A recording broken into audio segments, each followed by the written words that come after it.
Good evening, good evening, good evening. It's Ruth Marquise.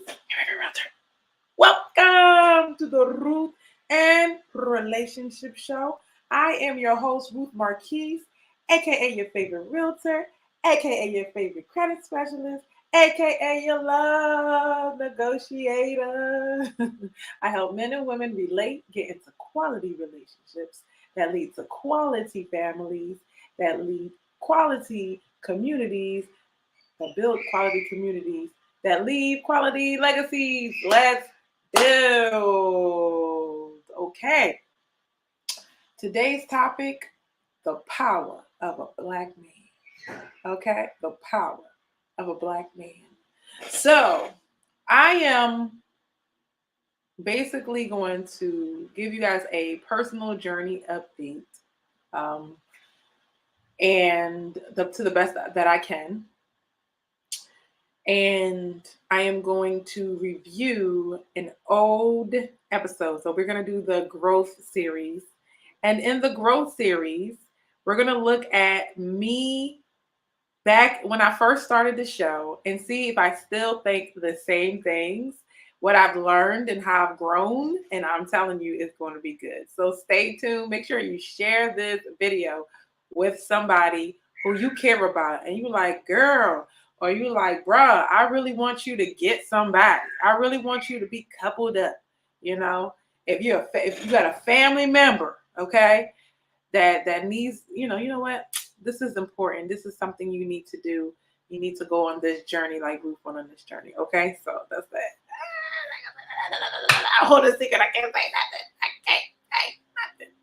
All right. So I had a revelation.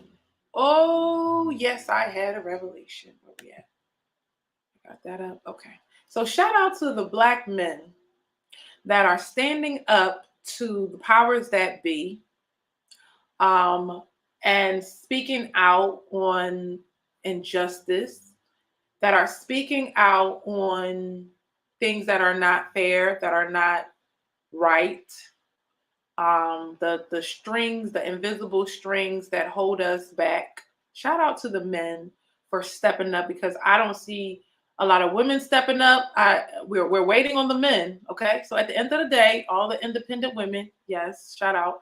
But it's the men that we like. We not ain't nobody like. Well, what the women gonna say? No, we waiting for the men to show up. Like what's that? Like if there's a fight going on, they not like where the women at so they can jump in this fight. We like where are the men? The good men, the real men, the valuable men. I remember doing a video called How to Value a Good Man. I apologize to everybody because I told y'all I was gonna tell y'all what episode it was. If you're my Facebook friend, it's episode 23. Isn't that interesting? Okay. Isn't that so interesting? That is episode number 23, Jordan's number, the number of greatness, okay? The number of greatness, my friend. I had been on this roller coaster journey. I was like, okay, it's the men's fault. And then I was like, oh, man, it's not. And then I was like, oh, man, I value men. And then I was like, oh, one hurt me. I'm like them.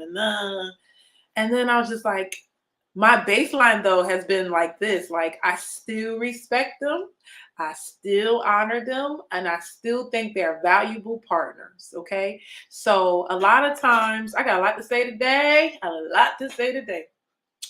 A lot of times, hey Henry, how are you?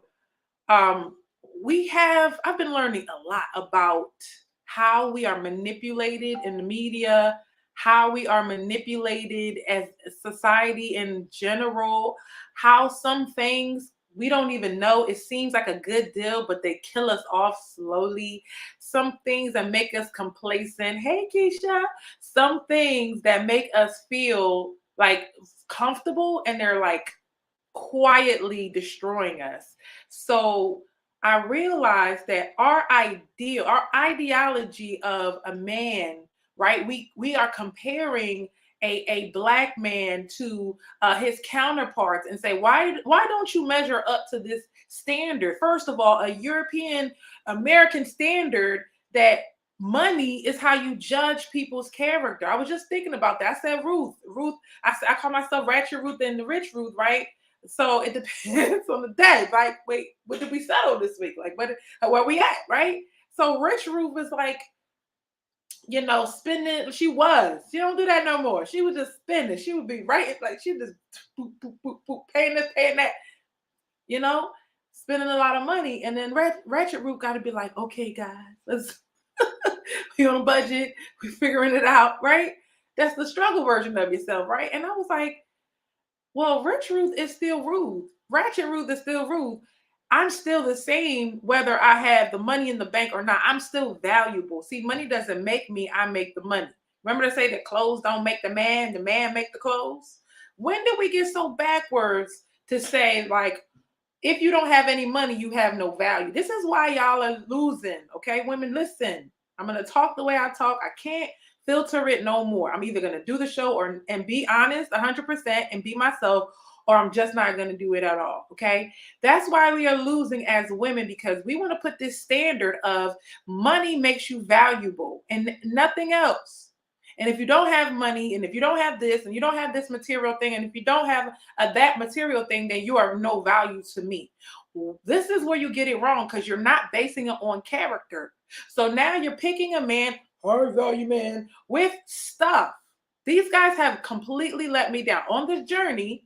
They have completely let me down. I have ran into a few of them, and I was like, you have the least amount of character that I have ever seen.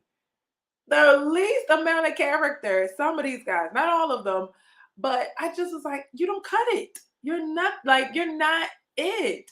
What you have to also understand is, if you do go for the high value man, that okay, some men look to women and like, wow, I want to do this to make my woman happy. I want to, so you're kind of like a little bit of something that can be admired, something that can be respected and all that. And then when you're looking at the real thing, you looking under the hood, you like, you're not what I expected. I'm all that I said I am, and you're not. You get what I'm saying? So if you understand what I'm saying, it's like you're basing it off how many businesses that he owned, what kind of car he drives, what house did he buy at this certain time. But what y'all don't understand is, in your 20s, you make this. In your 30s, you make this. 40s and 50s, you're starting to come into some money. Look at the 40s and the 50-year-olds. Look around at the 40s and the 50-year-olds, right? Don't they seem to have a little more? They have a house, they have these things. Why? Because these things do not come in the beginning. They come with accumulation. If you see like a NFL star or NBA, they're starting at very young ages, right? And then 20 years later, still they put their 20 in to get the millions of dollars that they had. So when you saying, I'm sorry, you're 25 years old, or you're 35 years old, and you don't drive a Bentley, so you don't qualify. You got it all screwed up, because that man is the same man with good character. He's the same man. Now get you a good character man, right? That's not a cheater, right? And then ride that ride called life with him until until he gets, you know, a little more further, then you're going to enjoy the success with him. But we are, as women, saying you don't have everything before me, so therefore you don't qualify. So when he goes and get that stuff, he doesn't want you, because now you're the one with bad character. Do y'all see what I'm saying? So you have to be a good judge of character. That's why I kept saying, take money off the table, take money off the table, take money off the table. Does he work hard? Does he know how to provide? There's guys that have some money and they're like, I don't want to take care of you. You should do this. And you need to give me 50, and I want to be your roommate, right? I don't want to take care of a woman. That man wants to be stingy and have his own money. So you're saying, oh, well, because you make X amount of dollars in salary, that qualifies you to be a good husband, to love me. You are asking for trouble, right? So these are the conversations that we really need to have. We need to ask ourselves, do we have the character? This is why men are complaining, like that we no longer have the character that we should have had, that we had before, because we adopted the wrong principles. We're adopting the wrong principles, the wrong standards. Okay. So when you keep it on character, you start to see, oh, okay, he can still be hardworking. He can still be ambitious. He could still be going somewhere. You don't want somebody that's lazy or complacent. Nobody said that. What's the plan? Where are you going? What are you doing? What's your everyday life like? You can tell who's going to be somebody and be something, right? It won't be Ratchet Ruth for long. And when I'm Rich Ruth, it's not going to be a different Ruth. It's the same person. That's the thing. When you see somebody with money have like this arrogant attitude, they were always arrogant. The money don't really change you, it brings it out of you. That's what I learned in a long-term relationship. I said he was always this way. It's just when he got a little more power, a little more money, it came out. The truth comes out with the money. So make sure you bet on the right horse, ladies. All right, let me talk about my journey. So I came to a conclusion. I told God, I said, God, you know what? Look, I shoot you straight. Listen, God, I've done enough. Okay? I had to lean back. God, let's talk. I've done enough. Okay? God, I've worked on myself. Okay? I lost weight, right? Until they told me, don't lose no more. We don't want you, don't lose the I'm not they're like, I lost weight, right? It wasn't like I was, grossly overweight. I lost the weight. I want to be healthier. Um, I got closer to God. I kind of fell off spiritually because something happened, and I was like, God, this ain't supposed to be happening to me. I do that to them people that don't live. And God was like, nope, it's gonna happen to you too. And I had to come on back, right? Make God my foundation, like a main foundation again, right? I put myself in therapy, right? Um, and I studied, tried to understand and have empathy for men. Study, understand, and have empathy for men, right? So right now I'm getting a message from somebody that I know makes a just on one business 6 figures, but I don't like the attitude. I don't like the consideration. I don't like none of that stuff. It's a no. Because y'all keep trying to make and force something because you know how much money somebody make, and all of a sudden he gotta fit the square hole in the round peg. No, so no, you gotta learn to walk away. Just like some of these people are walking away from millions of dollars, right? You gotta walk away from some things because you gotta stand on your principles. I was at church, and they had a man preacher. He was not the best preacher, but Bishop gave him a shot, and she's a woman, and she let him preach, and man, it was so powerful and so great. And one of the things he said was, and this has been my theme. I'm like, every black man I see has seed of greatness in him. I can see it. I can see it. That and it blew my mind that this man with the right resources, the right encouraging words, the right principles, right values, the right support system. They're growing up like with one arm behind their back and one leg tied behind their back as well. But not having two parents in the household, not having a man show him the way. This is how they learn how to become good men, is by having a good man in the house. And they come up through those things. And anyway, the preacher said that a man is someone who stands on principles and values, right? They stand on their principles. If you wishy-washy, this is why I used to hate the whole emotional thing. Y'all so emotional. And I was like, damn, why you gotta take a shot at us? But that's the whole point. Your emotions, they go up, they go down, they're in the middle. But men cannot do that. Men have to stay solid. Men have to stay on their square. And for that, they have to stay on their principles. It's the women like, oh, come on, like just one rule, let's make an exception. That's us. Like we do that, right? We make it a little gray, we make it a little fuzzy. But a real, like, men are it's going to be black and white. No, that's not me. Yes, I'll do it. And my yes is yes, and my no is no. That's the definition of a room. I was like, I love that. That is literally it. That is all about character. A man has character. A good man has character. A good man stands on his principles. Okay? So I was like, I learned and I studied men and understand men. I'm not a prideful woman where I'm like, oh, they need to study me. I don't need to study them. Don't know nothing about them, right? They study us. They know what we like. If they don't know what we like, how they end up laying. Okay, be quiet. How them draws come off, sis? If they didn't study you, okay? All right, I gotta be careful because the kids in the other room. I'm just saying, they study each woman to know what she likes, what she doesn't like, if they're smart. So why don't you study your partner? Why don't you study your husband, your boyfriend? Why are you playing a game with a person that goes to practice and you never show up to practice? Why? Right? Any comments, any questions? So we're gonna go into this. I said, God, I think I've done enough. I became financially stronger and more financially disciplined, right? You can just look at the topics. We went through it. I was trying to find this show and I was like, dang, we did 186 in a year. Oh, yeah. By the way, congratulations on 1 year. I swear I was going to get this together. Today, y'all going to wait. Y'all going to wait because I appreciate y'all. But I just wanted to do something. Oh, my God. Please. Bro. Just wait 1 second.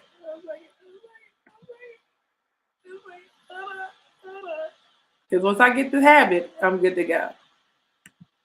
All right, here we go. There we go. All right. Woo, finally. A sound effect, huh? All right. I'm a student that does her homework in class. Like my kid, I went to the report card conferences and they were like, oh, she does it. She's like, my daughter go ahead and nerve to say, I study in the morning. She's like, you study on the way. They call her immediately. It's like, you study right before the test. You're cramming. Yeah. I was like, how did they figure that out? That was funny. And I'm that student that do her homework in school because I think I'm that smart. Yeah, I did my homework. So congratulations on 1 year of the Ruth and Relationship Show.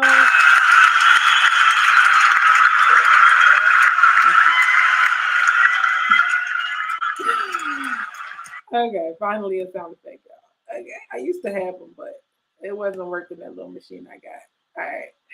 So, hey, Judy, how are you? So, anywho, I said, God, I studied men.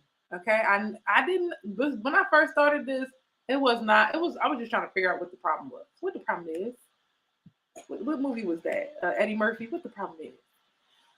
So I studied men. I understand them. I speak their language now. I understand where they're coming from. I understand. Then the men were like, "Hey, yo, your girlfriends, all these girls out here, they play a lot of games, Ruth." I said, "That's a lie. Stop lying on my sisters.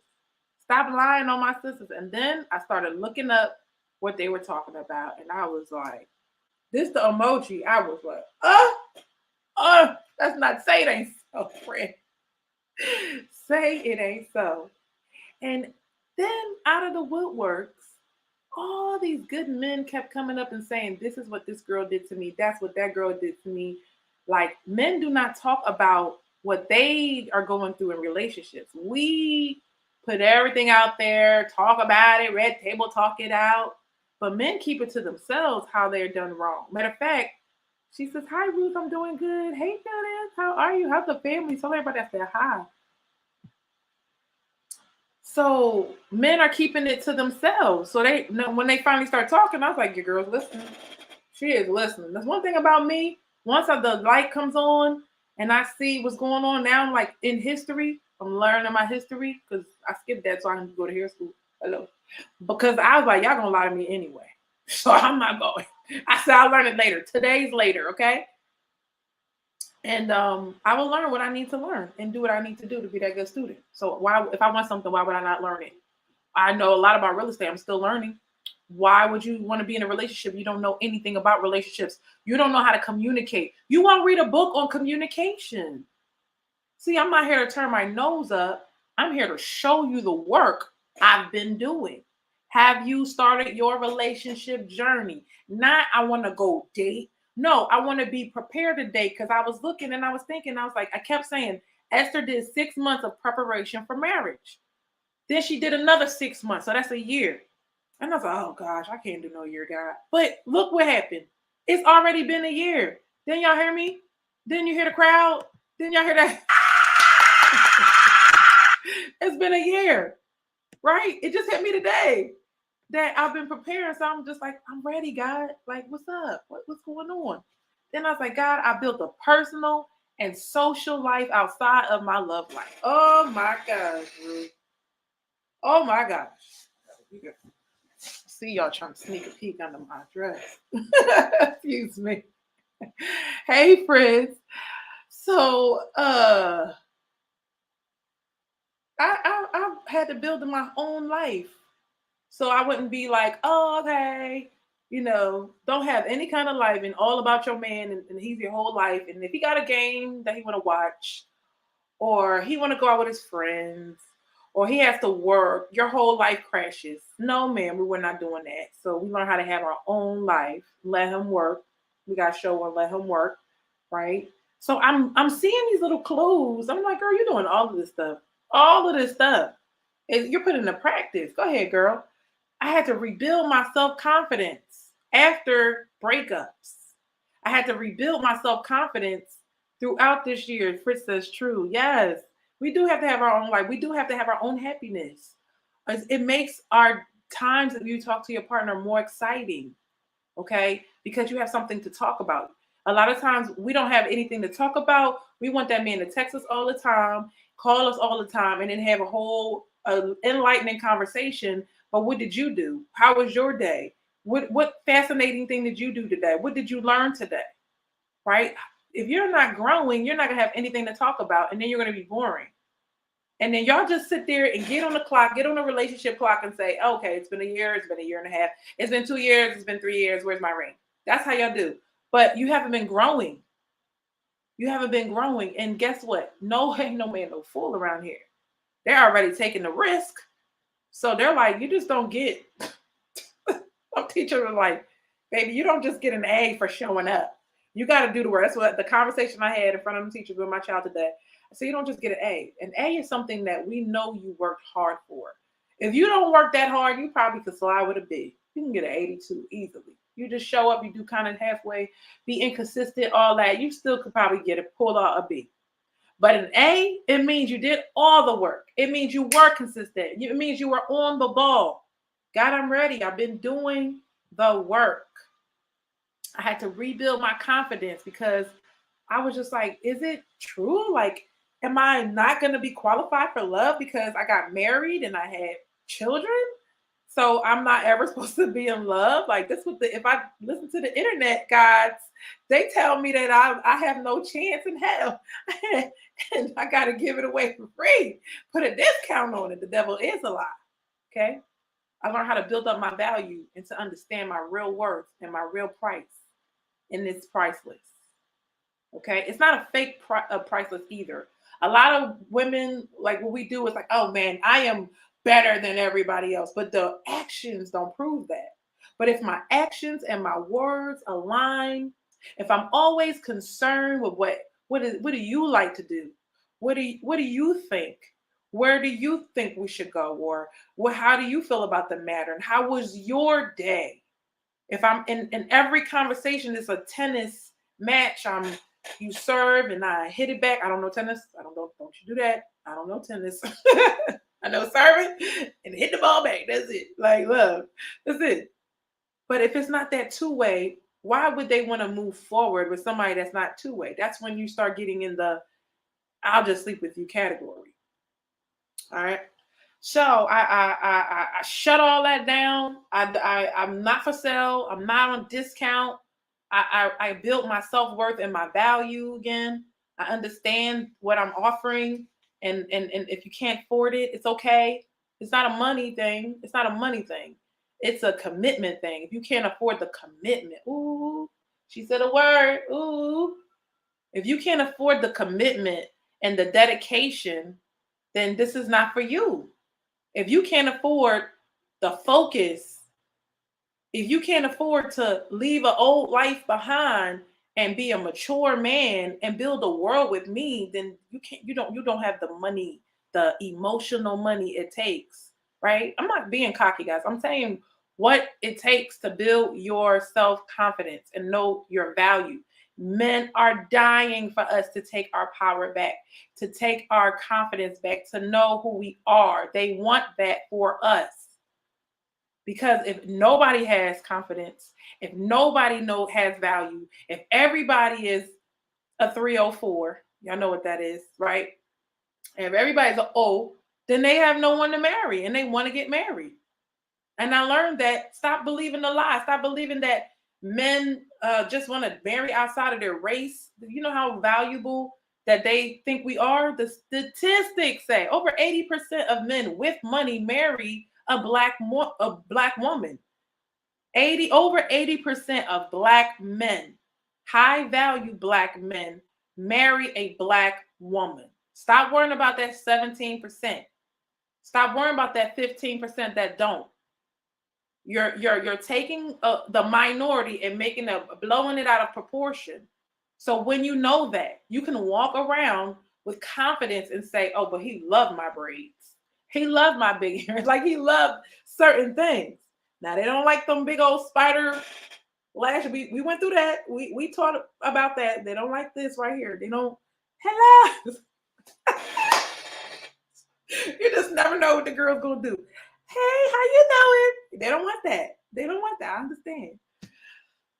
They don't want the spiders. They don't mind little false, thin, small lash, but the big spiders, that ain't it. So I learned how to increase and further develop my feminine nature. I learned how to be more feminine. I learned that I was more comfortable. I noticed that in the summer months and spring months, I would always like be wearing a dress every day, like in working.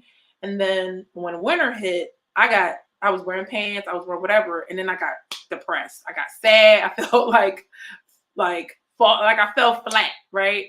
And knowing that, like when I first started going into real estate, I was like, I noticed that every time I get dressed up, I put my little makeup on, I feel like Superwoman. And I was like, I'm gonna take that. I'm gonna ride with that. And that became how I connected, like how I did my work. I made money off of me feeling good and looking good, because they say looking good is a strategy.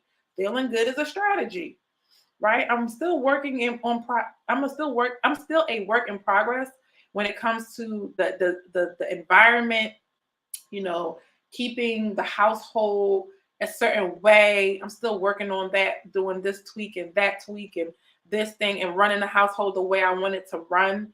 Still working on those things, work in progress, but that's something that you're always going to have. That's that maintenance, right? I've learned to be a more engaged parent, right? So if I have children and my kids are wilding out, that's going to make him not want to be around.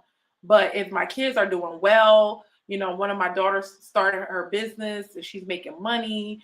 She's like, I'm making $1,000, Ma. I see it now. Now she said that. At first I had to speak it on her, and now she's telling me what she's about to make.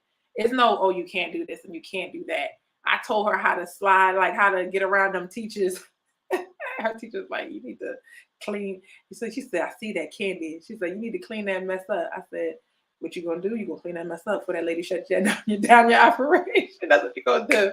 And you go, thank God that she ain't snitch on you, okay? That's what you gonna do, sis. So, because at any moment, you can get you a camera. And just making things more smoother. I said, God, I did the work. I did the work. Guarding my heart was a thing. I had to learn how to guard my heart and not just fall head over heels in love with every guy that walked by like this is a movie, right? I had to guard my heart because there's wolf in sheep clothing. I just lost Instagram. I had to really make some changes. I had to work on my emotional stability. I had to work on my emotional stability that I can be okay. I don't need to be like where he at, like all the time. Like I remember one guy, like he was just like basically trying to say I call him a lot. I was like, no, you called me anytime. He's like, yeah, but after I call you, call me again. But I've noticed that I don't have a need. Like I have my own life. And I started disciplining myself. I'm like, I'm not talking to nobody before 6. There's certain little things that I put in place, and I got used to it. I started vetting men better, right? I cut off unsuitable matches, people that were not worthy of my time anymore. They might have seemed okay, and I also gave a lot more people chances that I just gave them a chance. It was a real small chance. It was a real quick thing, but I gave them chances that I did. I was like, let me see what people can do, right? I'm not taking one flaw I see in you and shutting the whole thing down. And thank God, because that works out, right? And then more patience with the process and mate selection and in relationships. You have to be more patient. And I said, God, I I did everything. Like, what else you want me to do? I shut down all of the dating apps. I was like, I don't want to do this no more. I'm good. Like, I did everything I was supposed to do. I shut down the dating apps, but God still had something in his back pocket. Okay, that's all I can say. I can't say too much. He still had something in his back pocket. Okay, so I just wanted to. Oh, and also consistent presentation, like always looking my best, smelling my best, and not just that sounds weird, but wearing. I didn't wear like perfume before. I'm like, it's natural. That's natural. I smell good, but it was like natural. It was like so, but now spray, wear perfume and things like that. But that is my personal journey. Thank you. He like you gonna like that really channel thing. I take a shower every night, the stuff that people don't talk about, but it's important, It's very, very important.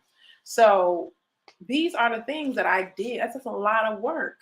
So I'm just like at the point, I'm like, well, if there's nobody for me, it's okay.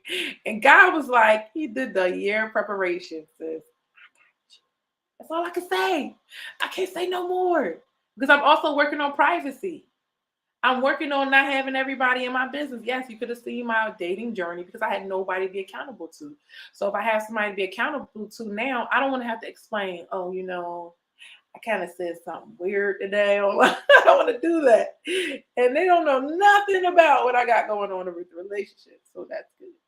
So that is what I said to God. And that is what the process for me of preparing for a relationship looks like. So that way we're going to have communication.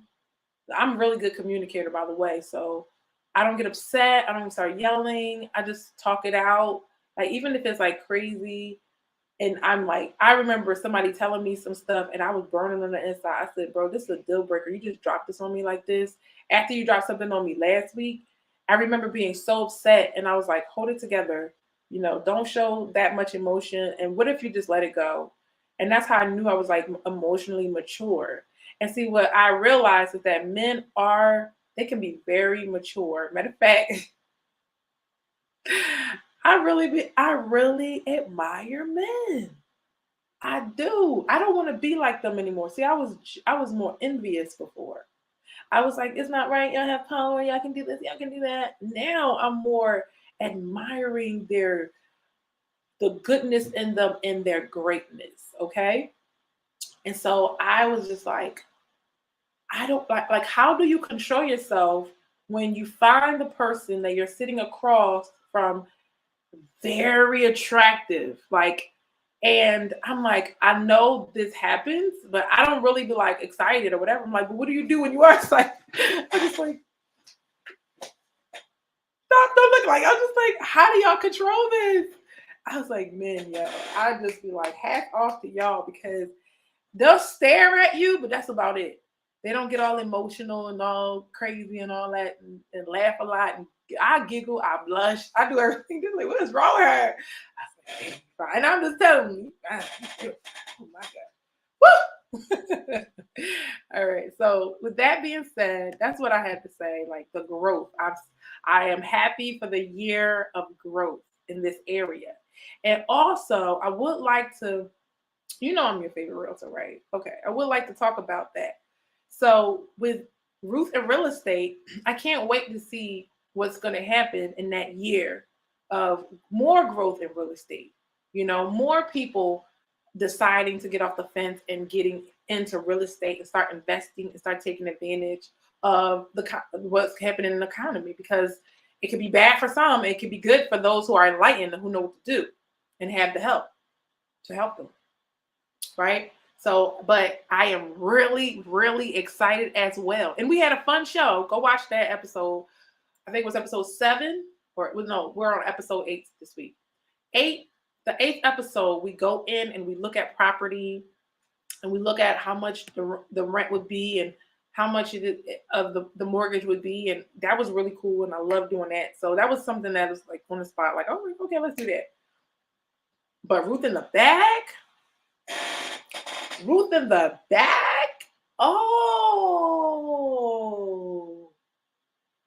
Oh, that's me snatching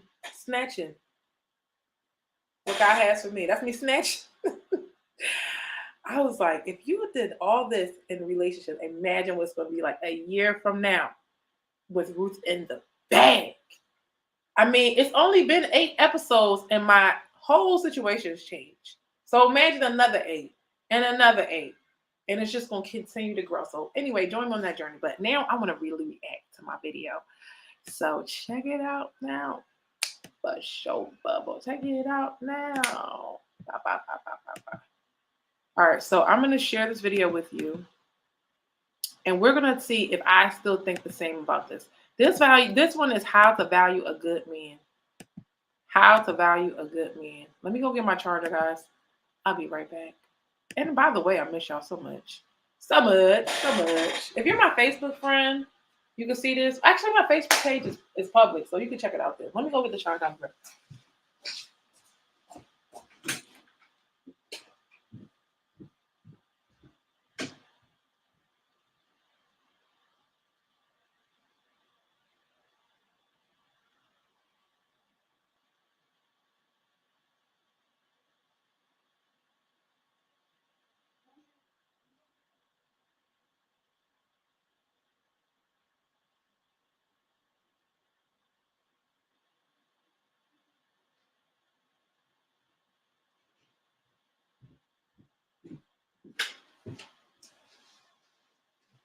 All right, you gotta love the kids because they ain't cry because I took their charger. Yay! Shout out to the children. I believe the children are our future. Show them all the beauty they possess. All right, here we go. So yeah. Give them a sense of pride. All right, here we go. Family builds community, right? And first of all, shout out to Ruth. Okay, first of all, I've been waiting a long time. I'm sorry, guys. I gotta get my lashes back. These lashes are cute. I don't know what y'all talking about. I get short ones. They so cute. We'll be extreme sometimes. But yeah, I'm back in braids. They're so cute. And by the way, I used to do my hair with rubber bands, and now I can do, because I couldn't do, or I wasn't willing to do the what are these called again? Not feeding. I'm sorry, child. Anyway, it'll come to me what these are called. But yeah. Cute, love it, bye. Here we go. We need stronger communities. That's how we fix our communities, by getting in relationships right. That's what I believe. That's my story, and I'm sticking to it. So how to value a man? Do you think, while y'all on here, the early people, do you think that women, hey Hassan, do you think that women value, well, we asked this question before, right? Do you think women know how to love a man? That's a good question. That's a good question. Do you think, oh man, I wish Instagram was big. Okay, I'm gonna let her talk a little bit. But look, the coffee, I missed the coffee. I used to drink coffee and just let it marinate. So I'm like, because I had to get the coffee so I can let y'all talk. Hey, he said, preach. How are you? Do you think women know how to value Man, Mm. I got it. I got to rerun what you said. Communities, that's how we're going to build it. So the other day, right, I was like, I think y'all need to get together because basically, if y'all married, then y'all can buy any house y'all want. Well, relative, like, right? So I was like, y'all don't think about me? That's your real I need to be thinking about me more. Right. Yes. So you think women know how to love a man properly? Do you think women know how to love a man? That's such a good question. Do you think that women know how to love a man? I was thinking about a show called Shut Up. I was thinking about a show called Just Shut Up. Like talking to us women. Shut up, right? And y'all help me, like, this is not women bashing, but this is looking yourself in the mirror and be like, what am I really doing here? You know? What am I really doing here? Because it's not even just shut up, like being disrespectful. It's like in our mind, we go like this in our mind, like y'all. This is a scary place to live. A woman's mind. I'm talking as a woman. I know this is scary. So this is why people used to say, "I miss you in the car," right? Because I was very real and raw in that car. I'm suicidal. like if you had to listen to a woman. Not to say I'm not real now, but I kind of toned it down a little bit because the women were getting so offended about what I was saying. But I didn't realize how sensitive people were nowadays. It's like people want to give like real rude comments and say really catchy things. Sometimes it's like funny, but really rude. But when you give it back to them, you got to be so sensitive. And I don't play that game. If you want to be all real and raunchy and crazy, I'm gonna give it right back to you. And it is what it is. Like why we can't have a two-way in that way? And this is what women do. They'll like some women will punch you. And as soon as you just open hand smacked her, oh my gosh, I can't believe it. Now this is figurative, right? It's not literal, but that's really the name of the game. It's like I'm gonna do whatever I want to you, and if you think about doing anything to me, like because you're almost not a human being, and men get tired of not being treated as a human being. They are human beings, like for real. So you gotta, if you only, like, it's like the saying, do what you want done to you. Do what you want done to you. If you kept that in a relationship, man, we would have long 40-year marriages again. Facts. Wait, I'm sorry, that was real good. Hold on. Because if you notice I say them real heavy things twice. If you kept do unto others as you would want done to you in relationships, we would have 40-year marriages again. If the women were doing what a good man does for her, she did it back to him, 40-year marriage. Now, if you do unto others and he's a piece of trash, like, I don't know what to tell you, ma'am. That's not a good choice.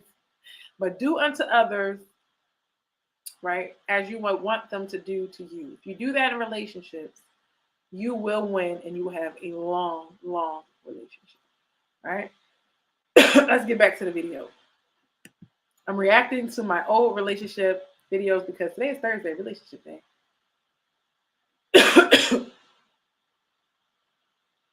I'm versatile, and I like it that way. You're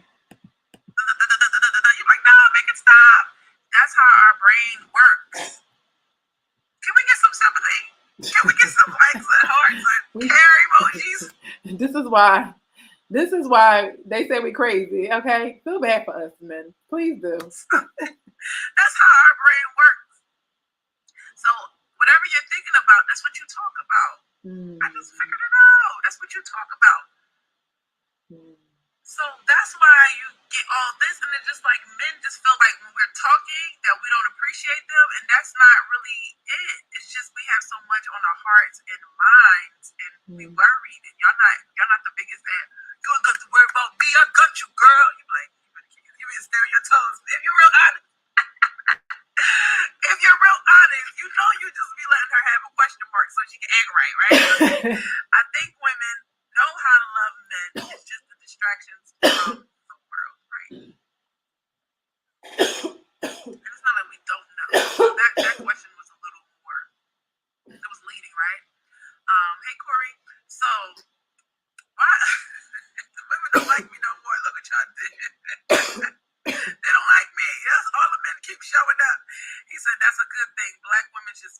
mind, don't hold it in. Yes, we should. And y'all should prepare your minds to hear what we have to say. That's right.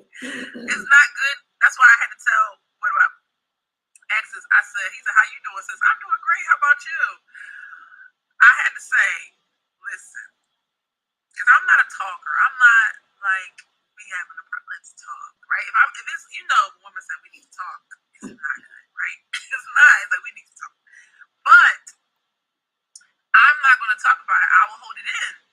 So what had happened was when I hold it in, right, and then what was happening, I would have my little mommy time, right? And mommy time is, right? So then I get on a text and be a text gangster and start. He's like, what is wrong? Did I do something? He's like, I'm just. The reaction was classic, okay? But he was a narcissist. But the reaction was, I was just chilling here with my friend. Here I am being assaulted by you. Oh, my bad, but it's how I feel. But not really, but yeah. You know what I'm saying? So we keep holding everything in. So I'm holding everything in, but when I'm like Action Jackson, right? Action Jackson. I tried to say it yesterday, I couldn't say it. Action Jackson, right? So that's fine. I start, changing addresses. I start shutting down accounts, right? If there's a problem, I'm not talking. I'm like, I know how to solve it. I can go ahead and solve this. I'm cutting you out my life. I'm blocking. I can see how that's a problem. All right. So what have I changed? I'm more so like I'm so more open now, and when it's like I think what it was before, I wasn't confident. I wasn't confident. Wasn't confident in my desires being expressed. So when I got to like my quiet time and everything was still and quiet, and I would text the person I was with, and I was like, here's like a bunch of problems, I'm leaving, this and then a third, and the person like, what is the problem? I didn't know anything was wrong because I wasn't able to communicate. But now if something's a problem, I will definitely tell that person, like, with, just kind of matter of factly, like, matter of fact, I have an issue with X, Y, and Z, and that's it. And see what they got to say. And if they don't want to do anything about it, then it's like, I've already brought up what I wanted to bring up. So if you are the type of person that feels like I don't have to do nothing for my partner, then I will already like know what it is and leave you alone. I'm like, oh, you don't want to fix certain things, then I'm gonna leave you alone. And that's how I move now. I still leave you alone, but at least I gave you, what you need to fix. But before I wasn't saying anything. I was afraid to speak up. And so yeah, I'm not like that anymore. So I have grown in that area. Let's continue. Yeah, because I was literally shutting stuff down. Not even telling them. You not wanting to be a nag. Right. Turns out you like, what's the passive aggressive where you just say nothing and then you explode? But I was like, I'm not exploding, so I'm just going to implode. Yes. Anybody like that? Like anybody ever, like you never explode, but you only implode? That's what I noticed. It's like you can't, this is why relationships don't work out. Relationships don't work out because sometimes you're not talking. Either y'all argue too much or y'all don't argue enough. And you either explode or implode. And when you're exploding or imploding, the woman shuts down, but most of the time it's the men shutting down. Now I know what it's like to be like, I kind of know what it's like to be a man where you're imploding. They get really quiet and they say nothing. They're really mad about a lot of stuff. You never listen to what they did say when they did say it. Or they have this way of how this perfect woman is supposed to be. Jordan Peterson talks about like how our ideal woman, men have to let go of their ideal woman, that fantasy of what a woman is. That's why I wish I didn't say it like that, but I was like, we do like human things sometimes. And this is like, they just won't let you come out of that. Like they think you're supposed to be perfect. And it's not, I used to think it was evil. Men, I was like, why do y'all want us to be so perfect? Y'all want us to smile all the time. Today I was like, you know what? Men don't even smile. Like, they don't even smile. Like, you know what I mean? Like, why y'all want us to smile all the time? We going through stuff too. We supposed to smile. You can't smile. So it's just like, we go through a lot of stuff, and we implode because we don't know how to express ourselves without sounding like a nag, or without thinking that the relationship is on the line. So it's out of respect for yourself and the lack of desperation. So when you're not desperate, you're like, hey, this is what I want you to do, right? Because a lot of times, like, I know realtors do this. They don't want to say stuff because they feel like the deal's going to go away, right? You don't want to say stuff because you feel like the love of your life is going to go away. But you need to work out stuff because it's going to, you either going to implode because you're not happy. It's going to be an issue. And then you're going to look at yourself like, really? You're going to punk out and not say nothing? Really? That's what it is? So you got to explain it. So I got to get to this value in a man thing. But I used to ramble. I won't say ramble, but I used to go off topic a lot. I try to stay more so on topic now. That's so true. Well, we used to have like conversation. It was good. When you ask them what they think about it, they were like, right. But I realize y'all do think a lot about a lot. I just was like, you came up with all of that before. They be going through the men go. This is why I know. Because I was like, maybe it's too forthcoming in my okay, I got two minds, right? In my woman mind, right? It's like men cannot know what they intend until they meet that girl. Because but in my man mind, right? In the male side, well, you know what I'm trying to say, right? Thinking like a man, you think like a woman, think like a man.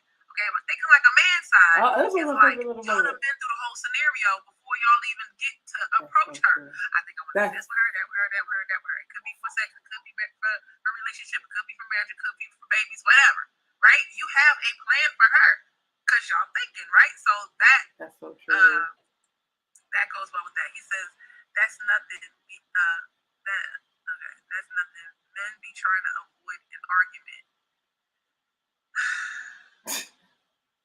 Okay. That nothing. When he say nothing, he's trying to avoid an argument because he really know what he want to say.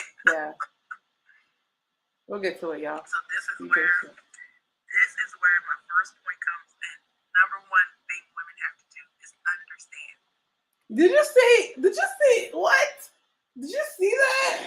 Hey, yo, ABC, NBC, Fox News, WB. They still got a WB, BET, A&E. Did you see how I just took some random point and got straight to the material? That was classic ingenious. I'm almost ready, y'all. I'm almost ready for TV. Okay, I'm almost ready. I'm working on some more things, but I'm almost ready for TV. I just had to point that out. Did y'all see that? What? You know how they say a segue? That was a great segue. I love that. Yeah. The evolution of Ruth. Here we go. What did you say just now? You said we were trying to avoid. I wonder where I'm coming. We were trying to avoid an argument. Tag a friend. Men are trying to avoid the argument. I'm trying to make that thought come back. Men try to avoid the argument. First of all, first thing I was thinking was, remember the debaters? I don't like debaters, right? Hey, what up, cuz? I don't like debaters. So the only way to win a man that likes to debate too much and talk too much, that's what I learned. I got the talkative ones. The talkative ones. I got it now. The talkative ones, you just got to be quiet. If you don't stop giving him something, he is never going to shut up about how great he is or whatever he thinks he's right about in the moment. Because those be the ones, right? They just know everything. You know the know-a-lots? I say, kids, I'm so sorry. That's my kid. She's like, Mom, you always bring somebody around that they always talk a lot. I said, they know it all. They think they know everything. I was like, I'm sorry, kids, I ain't gonna do that no more. That's the only way to shut it down. And when you said avoid the argument,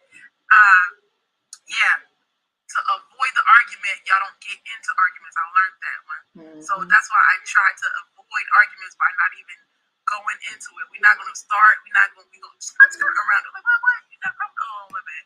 You know, that's it. Right, you're right. He said, yeah, I meant to say we say nothing when you're trying to avoid an argument. That's very good to know. Thank you for that. See, I'm learning. That's why. You know, a lot of the stuff, guys, a lot of the things that I learned throughout the show was straight from the guys.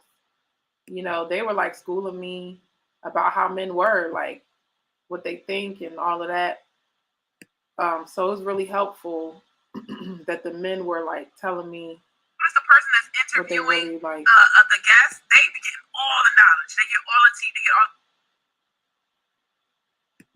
I'm trying to make it look better, but. Okay, so it's really good for them too. I'm learning as I'm doing this as well. It was another part. When you said, maybe trying to avoid an argument. Oh, so this is what I really, really learned. Because men don't want to say it, I value when the words that come out of their mouth, because I know what it's like for a man to be like, all shut down, don't talk, don't say nothing. And you have no idea who that person is because they never speak. And that's scary. That's crazy. So when a man is saying something, I want you to watch your tone. But if you're saying it with your heart, I can receive it. You know what I'm saying? So it's important that I know what you're thinking. So when I express that, I was like, no, let me know what you think. I love hearing that feedback. So when you have that kind of mind, like, look, I appreciate feedback kind of mindset as a woman, then you can hear what he's actually saying. But Hey, go back. I like the way that looks. All right. Oh, your girl was like, bro, do you like anything about me? That's crazy. Yeah, they going in like that. If they're really going in on you, like, I don't like this, I don't like that, I don't like this, like that, he don't want you, girl. Girl, goodbye. Like, literally, some guys do anything, like they're trying to get rid of you, but you don't see it. Yeah, that's what happened. To be fair, I found out he was bipolar, so he was. I'm like, well, what is wrong with you? What is going on? I was like, well, I'm gonna be in my understanding mind. What he's trying to say. What did I learn about myself? I learned that I was an exaggerator. All right, so you know, like, I'm a little funny. I'm a little older. I mean, I'm a little late with the. I'm back here with the comments. I'm an exaggerator, and I didn't realize exaggeration is lying, right? So we exaggerate, right? You can't tell a story like, oh, it was like, 6 pieces of candy. But like, it's 99 pieces of candy, right? But it really is a lie. So when we exaggerate and we are emotional, it's not good. So then it was like, you over exaggerate and look at your daughter, she's over exaggerating too. And I was like, okay, thank you for the analysis, psychoanalyst guy. But I was like, what do you do? Right? So now I was like, I kept catching the baby in a lie. I was like, see, this is why you take the feedback. And I was like, yo, if I said, no, you don't know what you're talking about, how you gonna tell me you ain't da-da-da-da-da? If I would have did that, I would have missed the whole lesson, the whole side of myself that I didn't understand, right? And he's like, you're not self-aware, you're not self. I'm like, if nobody's talking to you, like, I feel like men know women better. That's so crazy because I was reacting off of I know so many details about that stuff because I just came out of something, so I remembered everything. But that feels like 10 years ago. This is a relationship world, okay? In relationship world, it could feel like a year is like 10 years. Like, oh, like let's say you didn't talk to a girlfriend in a while, and she trying to catch up to your dating life. You just be like, that was like couple people ago, sis. And it's like, and it's not like it's not nothing to do with sex, y'all. Y'all have to get that out your mind. But what's I gonna say?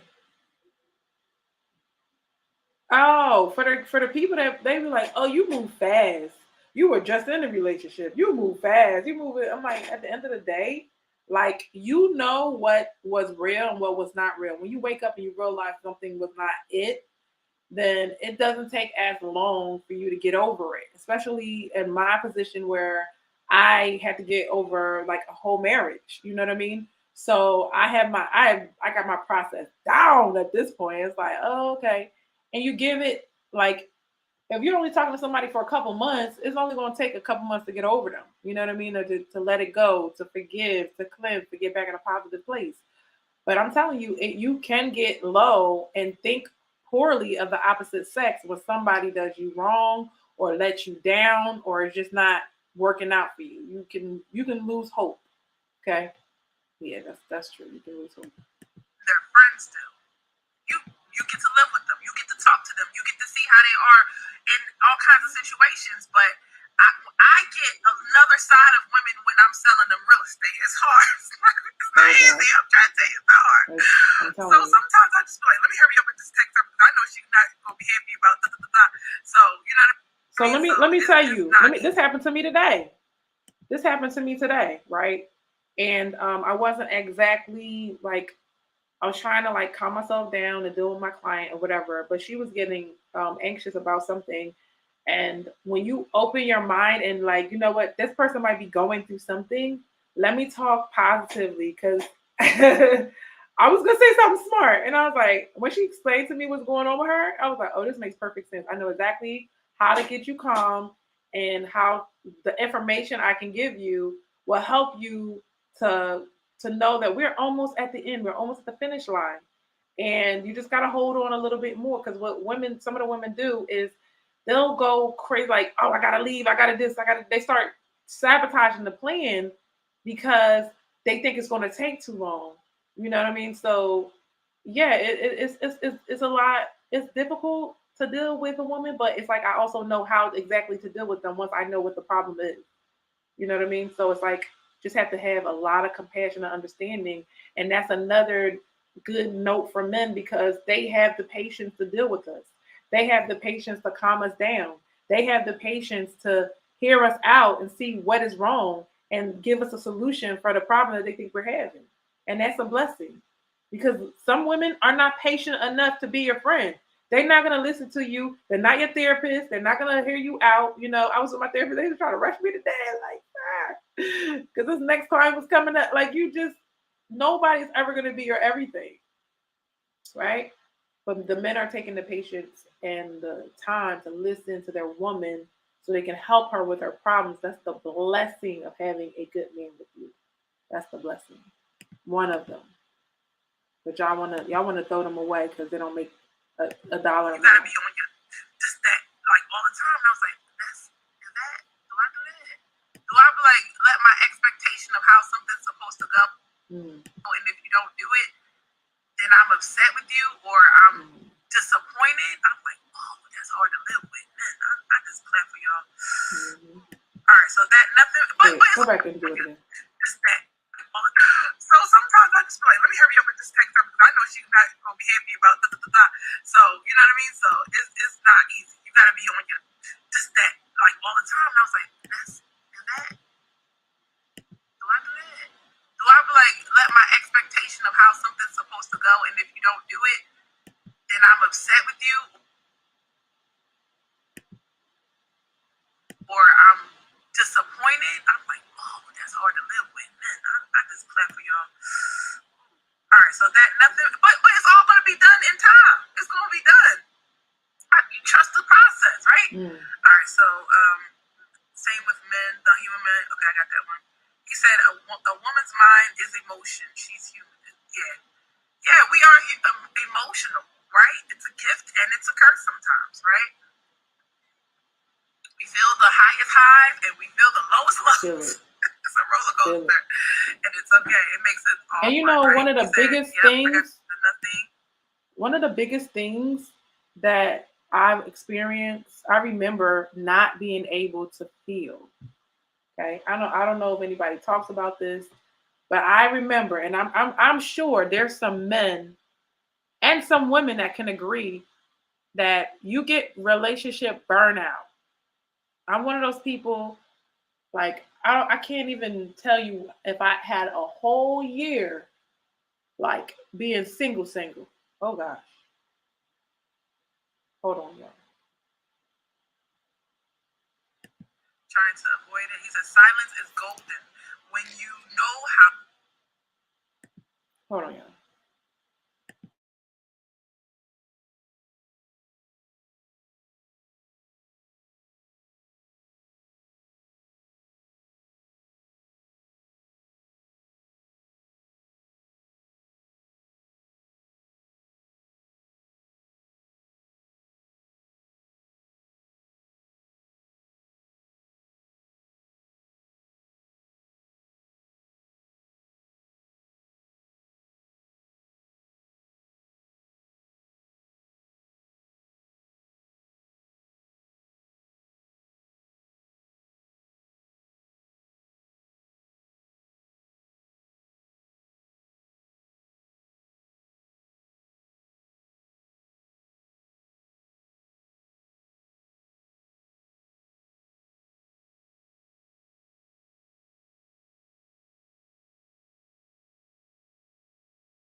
Hello, I'm back. Sorry, guys. I had a real estate call I've been waiting for all day.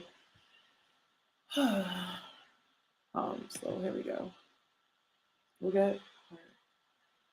Alrighty then. Here we go. So let's see what we talk about here. Ooh, I hope she goes for it. We're trying to sell this home. Oh God.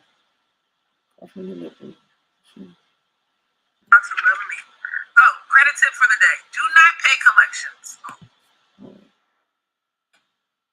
What's that, credit tips? In there trying to, you kind of turning and twisting their idea. That can get annoying and irritating because they're just trying to say, this is what I want. This is good. This is good. This is good. That's why you take the feedback. And I was like, Take the feedback. no, if I said, no, you don't know what you're talking about. Now, women do this a lot. If they have children, even if they have children with that person, they want to control everything about the kid and they don't want to listen. But some of the guys, there's like a general accepted principles of parenting, and some don't really. And then some, like, it's not like he's fighting. That's the minority, but the majority of men have a set of quality principles that they follow.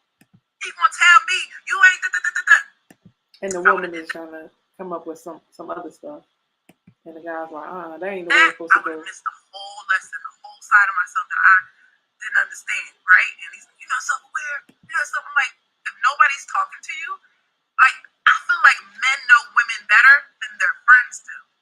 You get to live with them. You get to talk to them. You get to see how they are in all kinds of situations. But I get another side of women when I'm selling them real estate. It's hard. I missed that statement. Okay, so men know women, right? Hold on. Men know women, a different side of women, right? They know all the sides of the woman, right? Except for when they act how they act with their girlfriend. But girlfriends is giving advice and they don't really know you like that. They didn't live with you unless they lived with you before. Unless your girlfriend lived with you before, your man knows you better than your girlfriend, period. That's it. Crazy. I'm trying to tell you. Download the other stuff. So sometimes I just feel like, let me hurry up and just text her because I know she's not going to be happy about that. So, you know what I mean? So it's not easy. You got to be on your, just that, like, all the time. And I was like, do I do that? Do I like let my expectation of how something's supposed to go, and if you don't do it, then I'm upset with you or I'm disappointed? I'm like, oh. I'm not gonna lie to you. It took me 3 times to hear that statement and understand what I said. Basically, what I said was, if I have an expectation of something and you didn't do it to my expectation, am I disappointed? Am I taking it out on you? Of course I do that. Of course I did that. And so it's all about our expectations, where it's like,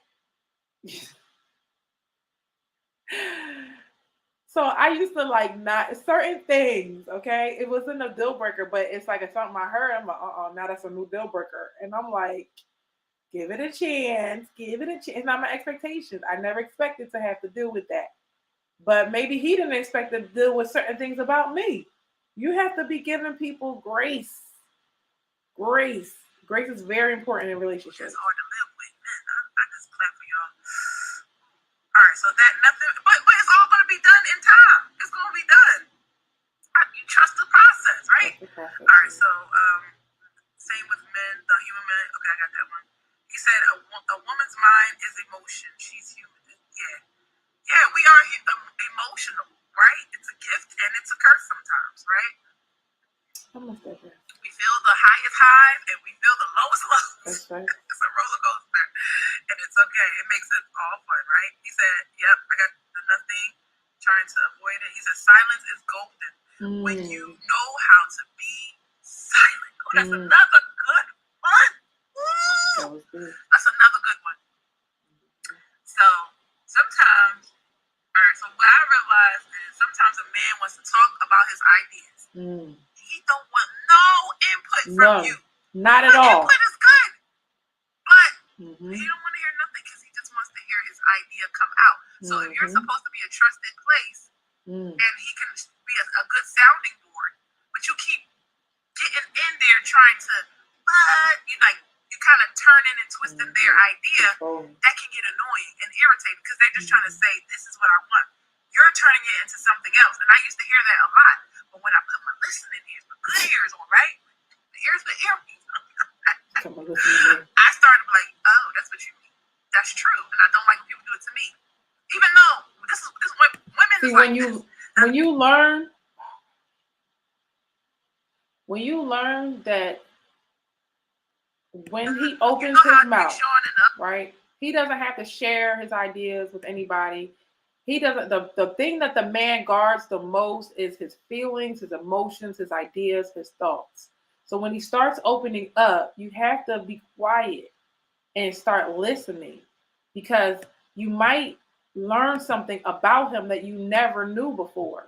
And if you're trying to be a student of your man, that is so key. That is what keeps you at a higher level than other women, because you know him the best. I've heard so many people say, why would I start over? Like, she knows me. She knows what I like. I would have to start over. You know what I mean? And every woman is not willing to learn their man to that extent. And every man is not willing to learn their woman to that extent. But it's a lot. I'm be quiet. There's a lot of men that will learn their woman inside and out and do things to make her happy and not receive it back. And it's still cool with them because they're doing their job. But the next level of that is the woman doing it back to the man. And I'm not saying women don't do it, but we are in society trained not to take care of him. Okay? We're trained. Don't you give that man a plate. What are y'all talking about?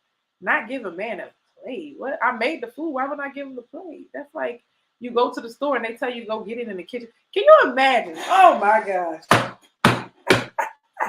I used to slap my leg. That just brought me back to slap my leg. It hurt when I slapped my leg. All right. Can you imagine you go to the Haitian food store, Chinese food store, the Thai food store, like the restaurant, and they said they made the food, but you gotta go get it yourself from the stove. Like, it don't make any kind of sense. But this is what society is training us. Like, don't you give that man the plate? What does he think he is? Like, who do he think he is? Trying so hard to not show an inkling. It's like you can't show weakness. You can't show vulnerability. So when I'm talking on the phone and I'm showing my vulnerable side and I'm opening up, they're like, wow, that's refreshing. Because women are not doing that anymore. They're trying to stay hard. Hard for what? We're not in the game. We're not in the game. We're just not. I'm just saying. Go in, Ruth. Go in. Everything has been is on. Oh, wait, what? The girl's rapping. So, look, we like the back and forth. Right. So we just add into it. Right. Some men don't like that. They just want you to just be quiet and listen to my ideas. Am I right or wrong, guys? Am I right or am I wrong? He said it's not good when a man thinks some men like that you adding to their idea, and others don't. They don't. It's that simple. You got to know who you're dealing with. Yeah, those guys, they don't work for me. They're not humble enough. Because what happens is they get to, life starts happening and they get to realize, I know I don't know everything. And the wisest person knows they don't know everything, right? So then they play themselves. This is how they mess themselves up, because they think they know everything, and then when the situation happens, they want to blame everybody and they don't understand why it went wrong. But you had faulty thinking, but I couldn't tell you because you knew everything. So then it's like, as a woman, you like, well, let me try to tell him ahead of time, so when it happens, that he'll see that I'm right. He's still gonna be mad. That kind of guy's still gonna be mad no matter what, because he didn't want you to be right. He didn't want to be wrong. Secretly hating. He said, plus actions speak louder than words. I agree. He said, you're a Leo, so it comes with the territory. He needs to chill. Wait. What comes with the territory? He said, ain't that the truth? All right. So y'all gotta tell me exactly what part y'all commented on. You said, I'm a Leo, so it comes with the territory. Okay. Yeah, like I got good ideas too. Like, I'm right. Okay. Right. And then I'll be like, but sometimes not your turn. Somebody had an idea, and I was like, well, how you gonna? that's impossible to execute. Like, you're gonna waste money, you're gonna waste time. But I just like, just let him be in his fantasy, girl. That's all he wants to do. Just let him think he can do anything. That's the beauty of being young. You think you can do anything. It's like the kindergarten. I'm gonna be an astronaut. I was like, yes, brother, yes. But some ideas are actually good. Oh, you know what? You know what's different about me now? Let me tell you. I know I've been changed. Okay. So this happened to me. So I thought, like, I'm not a know-it-all, but I was just going to be honest about this, particular person's talent or whatever. And I was going to say, I don't like this, but I learned to encourage the man. So I encouraged him regardless if it was up to my standard or not. And let me tell you, when I saw what the person really was capable of doing, I could have spoken a negative word and try to shut down. Oh, you could have did this, you could have did that. I don't do that no more. I just let people be in whatever level they're on. So when I went back, I'm like, I'm not paying him to do something. Like, I don't need to tell him what's horrible about this or that. When I looked at the stuff, I was like, this person is talented. This person has real talent. It's better than what I thought it was. This person has surprised me. So, you know that saying, if you don't have nothing good to say, don't say nothing at all. Just wait. Just be quiet. You don't have to be the super critique of it all. The internet has made us think that our opinion is so important and so needed all the time. Sometimes it's not needed. Some conversations I don't participate in because it's just not needed. Like, you don't need another person telling you something and they're not really sure. If I'm not sure, I don't know. I'm not saying anything. It's not. And then the flip side to that, they're like, Mom, that such and such was not there. I said, I would have never told you if I didn't knew where it was exactly where it was. I know it's there. Go back and find it.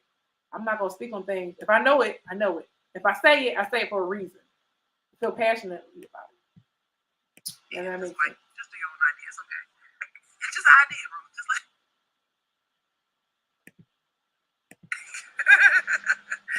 he said, Leos either lie all the time or exaggerate all the time. No, I do exaggerate.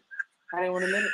So I try not to exaggerate. See, I try not to. That means I admitted it. He said, ain't that the truth? What's the truth, Corey? Look at it, truth. All right, so how to value a man, how to love a man. Child. Oh, credit tip for the day. Do not pay collections. Don't pay them. Don't pay them people. They can sell your information to the next person after you pay them. They cannot take it off your credit report. So what you want to do is get it removed. Get it off. Me though. Oh, so do I really exaggerate? No, I do. Like, for real. Like, I told you now I'm admitting it. I don't know. Yeah, it's like I'll get off the phone and I was like, but they didn't have da-da-da. Yeah, I guess that's exaggerating. But it's the drama that plays out in my head, I guess. I don't know. Yeah. I would say I exaggerate a little. So, let's talk about how to love a man, okay? Yeah. Women, y'all gonna have to show up. Anyway, he said it's a good exaggeration. Yes. No, but I'm really trying to work on that now. I'm like, wait, you know what? I do exaggerate stuff. And then I just start going off, like, taking actions that I don't need to take. I just need to chill. Right. He said, food. Hey, Jeff, how are you? Jeff. So I didn't bring his lunch. I said, I'm going to bring his lunch. I said, do you want me to, I can go bring his lunch. Yeah, please, because it's a lot of kids here today. And I was looking, and I was like, but there's no kids in this classroom. So what are you talking about, right? She's not the owner. This is only employee behavior, okay? Sorry, boss, people talk like this. Only employee behavior, right? And bring him food, because lunch is 12, right? So she's like, you telling me. I do so much better now on topic. I apologize, y'all. Where somebody tried to take advantage. For my day ones, I do go on my tangents. Now I stick to the topic. See, your girl got growth. Okay, she has growth. And we gave them grace, like, okay, we're going to give you more time. We're not going to be like, yo, we're going to be at your house. We're going to pull up, give us our money. We're not going to do that. What? So I was like, should I even talk to the owner about this? Because she's the reason why I don't want to go back there. decide like were they feminine? Why you gotta decide every single time which place we're going, right? Yes, I just want to date, and I did not choose the place. So there you go. Every time. At what time? She said, true. At what time we're going? This and that. You never let me decide anything. Like, who wants to be? Everything's a fight. Everything's a war. Like, we don't have enough problems outside the house that we have to have everything to be a fight inside the house. So that's why I just was like, you know what? You know what? That's my exaggeration. He said, come on, man. Don't put that on all Leos. That person is a liar. Wait, I was the Leo. Don't say that, Joseph. You just came in and read the comments. You know what he said. I was talking about how I can exaggerate, right? He said, walk away. Exactly. You got to walk away from those kind of people. Yeah, we don't need that food anymore. That's learn how to give grace. I was telling somebody when I said, when you're dealing with clients, always try to keep your word. Always try to keep your word. Try to keep your word. So the second you're going to make a mistake, you're not going to do everything perfect. So then when you make that mistake, they're like, oh no, it's all good. Don't worry. But from the first time, I said, I'm going to send you the email the first day and I never sent it to you. And then this and then that. And people come to me all the time. You'd be surprised. Y'all be act like all realtors is the same. You'll be surprised how many people that call somebody back when they're already dealing with them as clients. Now, granted, if I don't know you and you try to contact us through like social media in a weird backdoor way, and we didn't get to that secret inbox that Facebook has, we may not get your message. But when you're in my web, we're gonna make sure that you're good, right? He said. I was talking to the audience. So they try to act like all realtors are the same, and I was like, some people are coming in and telling me that they never turn my calls. It's been 2 weeks out of love a man, and I was reading, I was like, this is so good, and it goes right in with our topic. Finally back to the topic. So he may not be able to handle your mood swings, and I don't even know how y'all do it at all. Right. How y'all do that? How? I don't know. Right?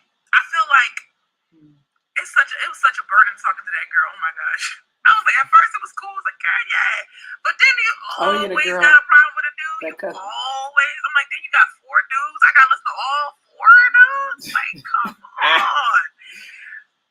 She was happy one minute, she was upset, and she was drunk the other time. I'm like, God, this is too much. So sometimes it's a lot. So this is what I tell my kids. Okay, I had 3 girls. Okay, 3 girls on board.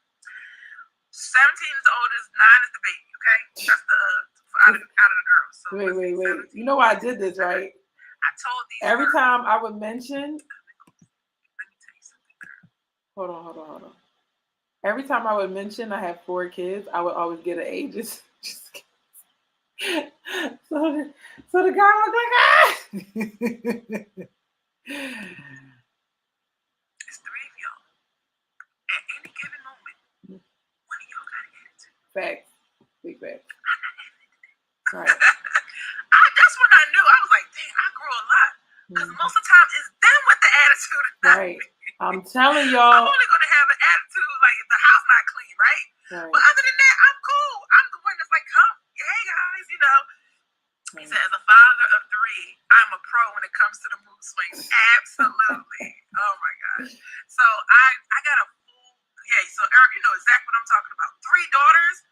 Yo, so that's what, so I put that in their mind, right? So then it was like, but I was like, one of y'all gonna have an attitude, like at any given moment, right?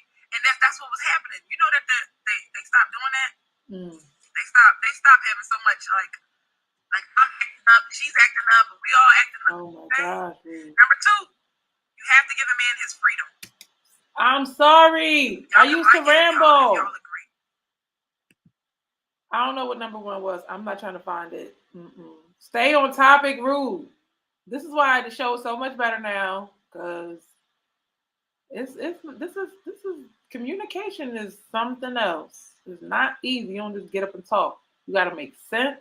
You have to have coherent points, and you have to stay on topic. But people are just going to click off, not watch, and not get anything out of it because it was all over the place. Have you ever been with someone who just won't give you any space? Who they got to know everything all the time? I was one of these victims. Victim. I was a victim of no space. Victim of no space. One time, I told y'all the story. I was at the job, and it was a who's there? Who you with? I started naming names of co-workers. I've been long time with this person, so I was naming their names. Oh, the young one got an attitude. She got a mouth. She's like, "Why you telling him my name?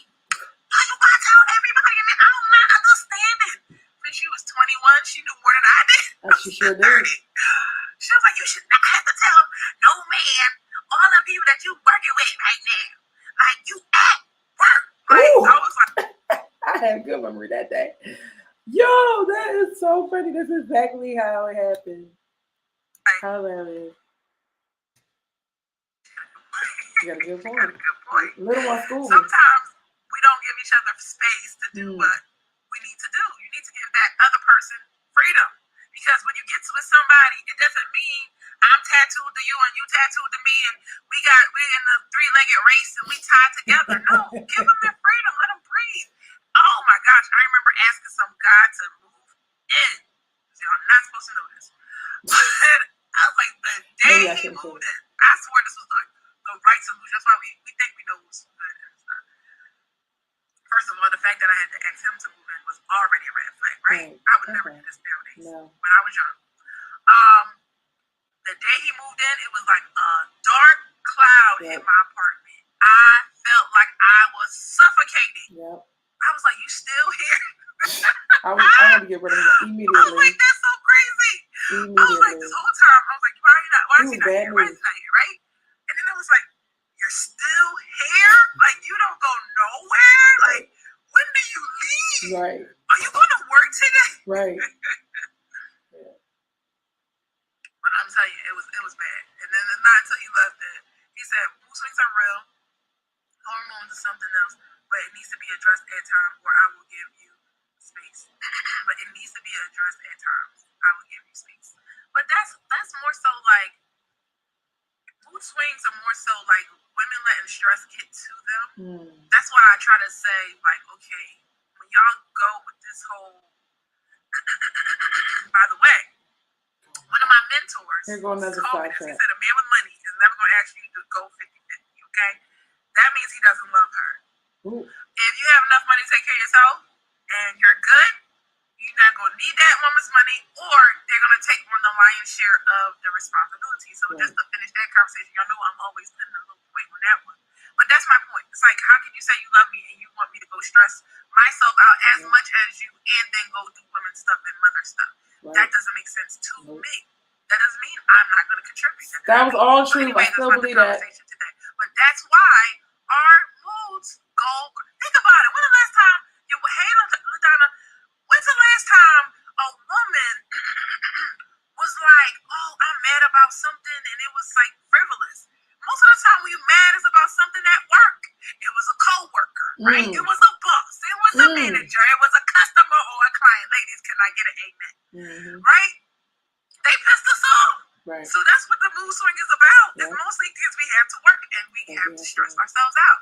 And let's say if you're not a man, you're a woman, then you got the whole emotional side of whatever happened. So we dealt with the physical side. What had to be done was the solution. But then it was like, oh, they hurt my feelings. Yeah. My mood. Come on, bro. Come on. Okay, so listen. Women have some women, not all women. We have this thing called anxiety sometimes, right? I see it in a lot of women. They worry. What about this? What about that? What about this? What about that? So if you're not a positive thinking person, you're going to let that, it can take you way to the left, right?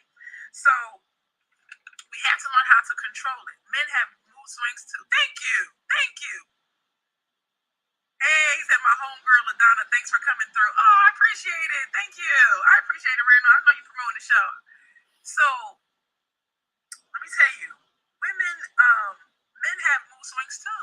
Oh. Men, they go from angry to not talking to complaining. You know, but I just feel like it's two types of men. One guy is negative and they're going to be open about their negativity, and they're going to be, this is like, I revelation as I'm speaking. I promise you. They're open about their negativity and they're quiet about their positivity. They will not give you good comments, compliments, all of that. That's the negative guy. The positive guy, whatever you tell them, they find something about you, they're gonna big it up. They're gonna, wow, this is this is that. They're gonna be positive and they're gonna be uplifting to you. That's gonna help with the woman with her mood swing because she's thinking negatively on autopilot, and here you come trying to be positive. That's gonna help her. But if it's two negative people together, see, that's what I'm saying. Like, if the guy can be positive, but if the woman, like, you know, some people, no matter what you tell them, they're gonna take it back to the negative. So it may not be that helpful. So I honestly believe two negative people or two positive people. It's just gonna be just a whole toxic relationship or a healthy relationship. But one positive, one negative, I think it's problems. Honestly, it's problems. It depends on the level. I'm stuck like Chuck. I don't know when we're gonna get to the man. I'm just saying. Women, so women have to learn how to control the anxiety, and that's where we got to go to therapy. We got to talk out our issues. We got to talk out our trauma because a lot of this stuff is trauma. A lot of this stuff is men having trauma and women having trauma. Oh, we about to get into the men's trauma. Y'all can go ahead and put y'all trauma in. No, not your trauma, but what you think men go through. I've been asked to do a relationship, a show about the feelings that men have. Like women, I was one of them. Women think that men don't have feelings. I used to think that because we was trained that y'all was Superman. That y'all feelings don't matter, and it's our feelings that matter. Right. He said when a man complains, though, it's normally justified. Facts. I had to drink the comment. Can I argue with that? Maybe not. That's why I was coming to the light. Me now, I would 100% agree with that. Like, because I've seen it so many times. Like, oh my gosh, y'all not getting it. Y'all want to see things one-sided, but because I've seen the other side now, before I had not seen the other side. I still had good information, but I didn't have that real world knowledge experience to see how people really can be, right? And even if it's a minority, which I don't believe, it could get real crazy. But here's the thing: we can't hear your complaint. Look, I'm still justified. Look, listen. I was trying to get a check. Ladies, okay, I'm so sorry. Listen, I'm really not. Like, I used to defend the women to the end. This is me defending women to the end. He said when men complain, it's usually justified. I 100% agree with that now. This is the change. Y'all seeing the change, the little nuance. This is where I changed. Yep. If you're not ever saying anything positive, come on, somebody. Maybe not. Maybe not. But here's the thing: we can't hear your complaints if you're not ever saying anything positive. Come on, somebody. I was thinking of my situation when he was complaining a lot. I was like, everything you're saying is accurate, but I couldn't say it at the time. I'm not going to agree with you at the time, and I think that pisses y'all off. You're not going to agree with me, even though I'm right. And look at this, another change. Now, and this is called maturity. Now, if you are right, I don't care if I don't like you. I just gotta take it and say, you're right. That's right. You have a good point. Case in point. My client, she said something like, oh, well, you know, whatever strategy she wanted me to do. And I'm like, well, I don't usually move like that. But then she had a good point. And I was like, you know what? She's right. Automatically, I came out of my victim mode and say, somebody needs me and they are speaking the truth. Let me go by what they're saying. If it just seems and sounds right to me, I'm going to consider it. But before, it had to sound beautiful. Now it just has to be correct. You see the difference? At the time, I was like, I don't care what he's saying. Like, he's never saying anything positive, so I'm not going to listen to anything. See, you see how that's crazy. That's crazy. He has to say something positive in order for me to hear him. But when we're complaining to the men, is it positive? No, it's negative. And we don't want to clean it up at all. At least when he gives us a feedback, constructive feedback, he's saying, like, these are the things I want you to fix. but because he's not, oh, if you don't fix this, I'm leaving you. And we just feel like, well, we don't have to fix it because you're not going anywhere. Those are the words we're not saying. That's crazy. He's saying, I'm not gonna do that, but that's not feedback Ruth. Feedback Ruth was like, thank you for sharing. I'm gonna work on that. Thank you for sharing. I'm gonna work on that. All right. So this is how you're valuable. Okay. So give a man his freedom. Did you see that? This part hit me. Did you hear that? They said you're not his world. Hold on. Feedback. Being open to feedback is valuing a man. If you missed that part, okay. Being open to feedback is valuing a man. I was so into justifying what women do. I was so into the brainwash of what I was coming out of. This is the process of transformation that I did not really consider. What about just a man's perspective? Leave the women bias out of it. So this is you seeing my biases shed off to be like, wow, I don't think like that anymore. I don't think like, well, if you have to say it right. I don't like your tone. I don't like this and I don't like that. And if you don't say it the way I need you to give it to me, then I'm not listening. I'm not changing anything. No, it's not necessary. The truth is necessary now. But feedback is valuing a good man. Do you want to get feedback from every man? No, every man. This is what, honestly, okay, this is me switching it to the girls again, but this is what bothers me. If you are not going to take a woman seriously, stop giving her feedback. Like, feedback means you want to be in a relationship with me. I'm changing for what? I don't need you to change me for another man. If you want to give me feedback, most of the times, and the woman is in love with you, and you giving her feedback, you're giving her false hope. You're giving her false hope. You're making her think that you care so much because you're giving her feedback. So play the game right. Stop playing the game dirty. And stop just acting like you're in love with somebody you're really not in love with. And stop giving her feedback or trying to help her with her children when you don't plan on staying. Because it says something, it sends a different message to the woman. Bro, you're just a part of me. I was like, great how you're valuable. Okay. So give a man his freedom. This part hit me. They said you're not his world, you're just a part of me. I was like, great. When they were, ooh. That's I talk in reels if y'all. I'm in the real world. So did y'all hear that? You're just a part of his world. You're not the whole thing, right? If you would have asked me a year ago or 2 years ago, I don't know, I've been changed the stance on it. Like let's say a man wants to watch a game. Like this literally happened. Literally just happened to me.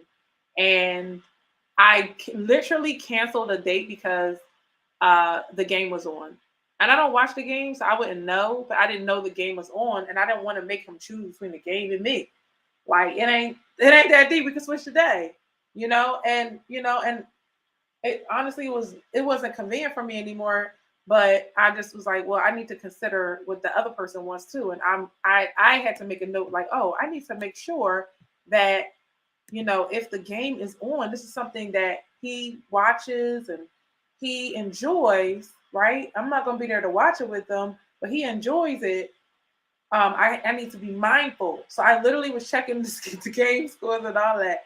I was like, I need to be mindful. But then come to find out, and somebody, like that person experienced somebody saying like, oh, the game or me, like planning huge things when they knew a game was coming. You know what I mean? So I was just like, well, I mean, every woman wants to know, like, you'll miss one game for them.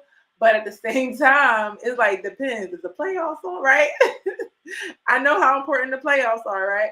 So World Series and all that. So it's like a thing of like, when you really respect somebody, you start to consider them a lot more. And are we that considerate as we say we are? Or are we as considerate as women as we think we are? Are we really that considerate? Okay. Because if what's that Olivia Pope show? I cannot remember the name. All right, this happened to me twice. It's time to look it up. Olivia Pope I can't remember the name of the daggone show. Scandal. How did I forget Scandal? But if a Scandal was coming on and you were a Scandal fan, you'd be like, why would he ever? What? Right? Or Power was coming on, for those of y'all that watch Power. Y'all to be like, nah. So the same thing with the men. If they want to watch the game, like you gotta consider Instagram it. real. That's just my world right now. My kids be laughing like, Mommy, how you know that? All right, so you're not his world. You're just a part of it. Men, y'all agree with that? Of course it's right? But do we really understand that? But I think the problem is we can make a man our whole world. Hey! That's what I say to the ladies. He's not. He's not your world. Not. That's not the issue. The issue is not. A man is not. The issue is not. Okay. The issue is not that you're just a part of his world. The issue is you keep trying to make him your whole world. You got to have your own life. Come on. Trying to get through this. Your whole world. He's just a part of it. And if you can make that a reality, you will be happier. You will be more satisfied. You won't have all mood swings. He said, yes, you are a part of my world. I got it. Yes, it's true. It's so true. Think we're about not as important as we really think we are. About that, then we're not like, where were you? But Monday, this happened. Tuesday, you didn't explain Wednesday to me. You know what I mean? Just a part. Just a part. So, you don't gotta explain all the stuff I do. I can't even, I cannot imagine being a man. Where were you? I'm like, bro, do you know? Right. Like, I can't even remember your comment, like what you responding on. Right. Responding on, right? And you want me to tell you all the stuff I did today? Right. I don't know what I did today. Right. I know I was there. I know I was there. I know I was there. I was delivering. I was handling my business, okay? Right. 20%. So wow. you're not his whole world. Get over it and give him his freedom. Let him do his thing. So now you have to have the trust. He said a very important part of my life. Absolutely. Yeah, I believe it's important. that. But the time wise, it's going to just be a fraction of the time. Is my point. Important. You're still important. Not the whole thing. You're just a fraction. If I give you a third. A woman. He said a 10%. I give you a third. Right? At work, personal, love. It's more than that. It's 10%, but we want to be 60. Give me 60%. Become his whole. But you can be a small portion of time, but have so much more meaning and add to every other part of his life. World, he's not going to make enough money. She's not going to be happy. Yeah. You know what I'm saying? So it's affecting you too. Just be that part. And now we did a show. Right? Be the best part. We did a show on Let the Man Work. Okay, y'all. I hope y'all remember that one. The best part. Be peaceful. Mm. You know, like whatever issue, if you can solve it on your own, solve it on your own. Yeah. Because you don't want to be a burden, even emotionally. And that's why I said. I think my car went down, and I just got so used to not. We just want. I mean, some men might get upset, like, "Oh, you didn't ask me," but it's like it depends on what phase we're at. But it wasn't my first call to be like, "Oh, let me call such and such." I was just like, "I'm gonna handle it like this way, that way, or that way," and then I told the person how my day went, and it is what it is. Like, obviously, if they want to be a part of it, they'll be like, "Oh, why didn't you call me?" Until I hear that, I ain't calling. If you want to tell the whole story with all the details, it's time to talk to yourself, your girlfriend, Jesus, somebody, because he may not want to hear all the details. But some guys, they like, "Tell me all. I hear you." I listening to you, right? But it's not every day. Okay, so you have to trust him. Have you ever? Let me ask you a question. Okay. Have you ever had like a best friend, let's just say a good friend, and y'all are just like, I just blocked the whole thing. Y'all talk, but y'all could talk for hours. Like, let's just say y'all talk for 2 hours, right? That's a long time nowadays. Nobody talk on the phone, but y'all talk for 2 hours. That was Monday. But on Tuesday, y'all might talk. Let's just say y'all talk again for 2 hours. But Wednesday and Thursday and Friday and Saturday, y'all are just gonna keep going over the last conversations y'all had. I think Tuesday was pushing it. You know what I mean? Every couple of days we've had this long conversation, but it can't be like breathing on the phone and staying like these long behind conversations all the time. And I think a lot of women just want that man to be that much of an emotional support too early. Maybe it can happen, but not right off the bat. And that's what they get upset. Their expectation is you need to take place of friends, mothers, therapists, all of that, and you cannot do that. You're overwhelming him, and he's not. It's not like it's like, oh my gosh, I got to hear everything. No. If you're allowing your anxiety, you're not giving him freedom. He's gonna feel trapped. He's gonna feel like you this like can't move to the left. Right? Guys, tell me if this is right. So you gotta be careful with that. And every man is different, and it can be relative. So if the person's super busy, you never know like how much in frequency of whatever you're doing that it could be adding more stress. Number 3 is reciprocate. Ask about his day, right? So do you want to be the woman or the man that adds more stress to somebody's life? He's always asking you how your day is going. Ask about his day, right? Let me tell you how I feel too. How was your day? Oh, let me tell you. You don't want to know what Keisha did today. Let me tell you what Tyrone did. Oh my. And you never ask him how his day went. You never asked him. That's why I was like, yo, a good man has a lot of maturity. You saw all the things he had to deal with when it comes to us. Now, we're angels. Get out of here. We are great, okay? We just don't know what we don't know, right? Women have blind spots. That's all I'm talking about is our blind spots. That's it. I'm not putting women down. We have blind spots, and I have to have this real raw and that's what I'm saying. Like, did you see all the things I said about women? This video was supposed to be about men. Okay, yeah, how to love a man, but that's how much I just speak to the women. And I was just speaking to the women this entire video, and it's a small little nuggets of how to value a man, how to love a man, right?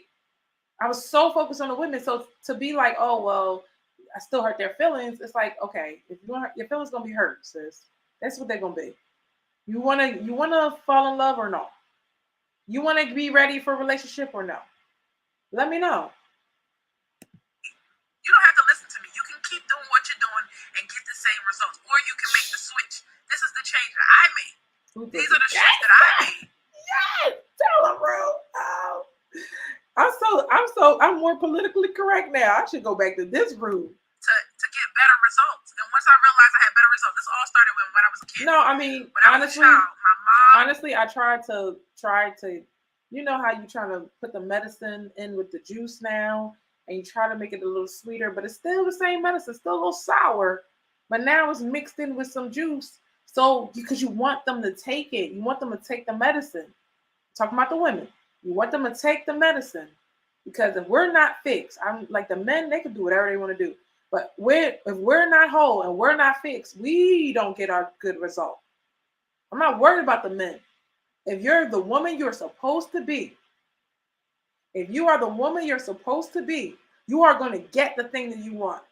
You're going to get that relationship. You're going to be married. If you're the woman you're supposed to be, this is if you want to be married. If you want to be in a relationship. But if you don't see that happening, just keep tweaking so it can happen. And then just let time catch up. And you'll be good to go. Promise. Used to be like, you know, Haitian moms, they can go in. Okay? You may have a Haitian mom on here. They can go in. And so much has happened. This is the cycle continue, right? And then we are sitting there, but no, mom, we trying to defend ourselves. And no, mom. And one day I heard a voice, first time I heard a voice in my entire life. And the Holy Spirit was speaking, and he was like, just let her talk. Let her finish. Don't talk back to her. So I was like, you know what? I'm just gonna listen. I shut my mouth. I didn't say anything. She got over it in 2 minutes. 2 minutes. I was like, I had to wait 2 minutes. 2 minutes. Versus the 20 minutes back and forth that we normally do. Yep. That was good. I said, I'm gonna shut my mouth a lot more. Yep. And ever since then, I told all the brothers and sisters, I was like, just let her talk. Just let her say what she gotta say. That's it. And it's been peaceful ever since. Yep. She wanted to say her part. She's stressed out. She just wanted to say what she had to say, and that was it. Right? And men, if you the type to go back and forth with a woman, just let her talk. Let her get it out. She might get it out in aggressive, like this mad. Listen, we don't beat pieces of meat. This all we do is our mouth is like, oh, this is a dagger, right? The Bible says like a dagger, right? You can kill somebody with this tongue. So we have to be careful, but sometimes that's how we get our stress out, is just by talking. It makes me feel better. Like if I know the room is dirty, like, yeah, I gotta clean this room, I need to clean out, right? And then I was like, okay, I'm done. Because I'm not gonna be the one to like, come pick up this shit. So you're just trying to get it out. Right? All right, does that make sense? Okay, so ask him about his day. So now it's more so like, how was your day? Overall, I'm gonna just give you a summary. It was great. How about you? That's it, ladies. Can we get that? Let him talk. What went wrong in your day? Instead of me, it's gonna come out later. But the first thing they getting is your problems. That's not good. I was guilty. That's good. Right? So love him hard. Like he'll love you hard, love him hard too. Don't do things. Let me tell you something about a very good man. A very good man. A very good man is not going to settle for your 50%.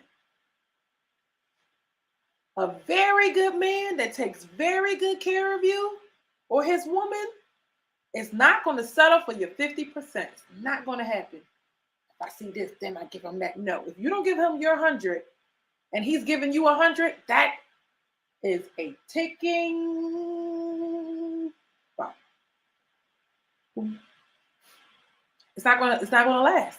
You're gonna drive that man away because you don't give him the proper treatment that he know he deserves. He know he deserves it. And he wants what he's given. Every man wants what he's given. Not exactly the same way that he gave it. Not in a dollar amount if it was money. But he wanted a respect. He wanted an admiration. He wanted an encouragement. What do y'all think? We get into a relationship and relationships are just for the women to be pleasure and to be taken care of. And that's it. The man don't get anything out of it. The man don't get any encouragement. The man don't get any play. The man don't get any praise, respect, gifts, surprises. Oh, I'm so happy to see you. I'm excited. Like they asking for free stuff. It's kind of like how God loves us, honestly. It's kind of how God loves us because God is not asking you for a whole bunch of stuff. He asking you for admiration and praise. You gotta say hallelujah, raise your hand, and live your life a certain kind of way. Trying to show him love and respect through your actions, right? But he just want praise. That's it. He ain't saying, look, you owe me $5 million for this life I gave you. That's not how he is. Men are similar. Hey, Ty, he says, hi, hey there, love the hair. Thank you. So, men will love you unconditionally. You don't even have to give it all back. But boy, does it feel nice as a parent. Don't you love your kids? They don't have to give you nothing back. But boy, does it feel nice. It does feel nice when they go ahead and love you back and appreciate what you've done for them. That's what men are asking for. I do shows that are relevant to what we need. Okay. If I feel like the men got to do something, I'm gonna talk about it. But right now, we're so heavy on the women. We need to get right. We need to get right. We need to have a come to Jesus moment in a good way. Not that, oh, you're a bad person. No, you're a good person. Just show him that you're a good person. Stop showing everybody else that you're a good person. Your friends, your family. You are ride or die with your friends. Ride or die with your family, but are you ride or die for your man? We've been taught to value him at the bottom, but marriage is literally you leave your mother and father and cleave to your wife. So that means if the husband's cleaving to his wife, the woman should cleave to her husband, correct? It didn't say drag along everybody with you. No. But we have to give the love that the men want. You have to know how to love the thing that is loving you back. If we don't know how to do that, we need to learn. Are you spending time growing in this area? Have you watched the old Root the Relationship shows? Okay. Don't tell me I want this and I want that and I demand this and I demand that, but you haven't done the work. You're not playing with me, you're playing with God, because the thing I know about God is like he's going to watch what level you're on right now and bless you from there. So if you're doing everything that you can do on this level, you graduate, you elevate. But if you're not doing your best here, if you're not doing your best in the relationship you have, don't expect it to move to the next level. No, don't do that. You're hurting yourself. It's like things for him. And if you can reciprocate, men can appreciate that. Like even the I'm growing. I was listening. Listen, I changed this. Door thing. When the opening up the door, that's very rare. Even this morning, some lady waited for me, opened up the door, and that's when I realized I don't know if it's a lead the door for everybody else. Like if you like 3 paces too far, I don't wait that.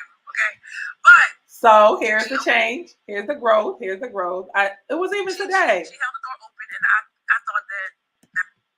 Even today, I would say I did hold the door open. I held the door open like for the next person to come out. Just take a couple seconds to hold the door for somebody else because people are always holding the door for us as women. So just hold that door. It's okay. I didn't say make a grand gesture, jump in front of somebody.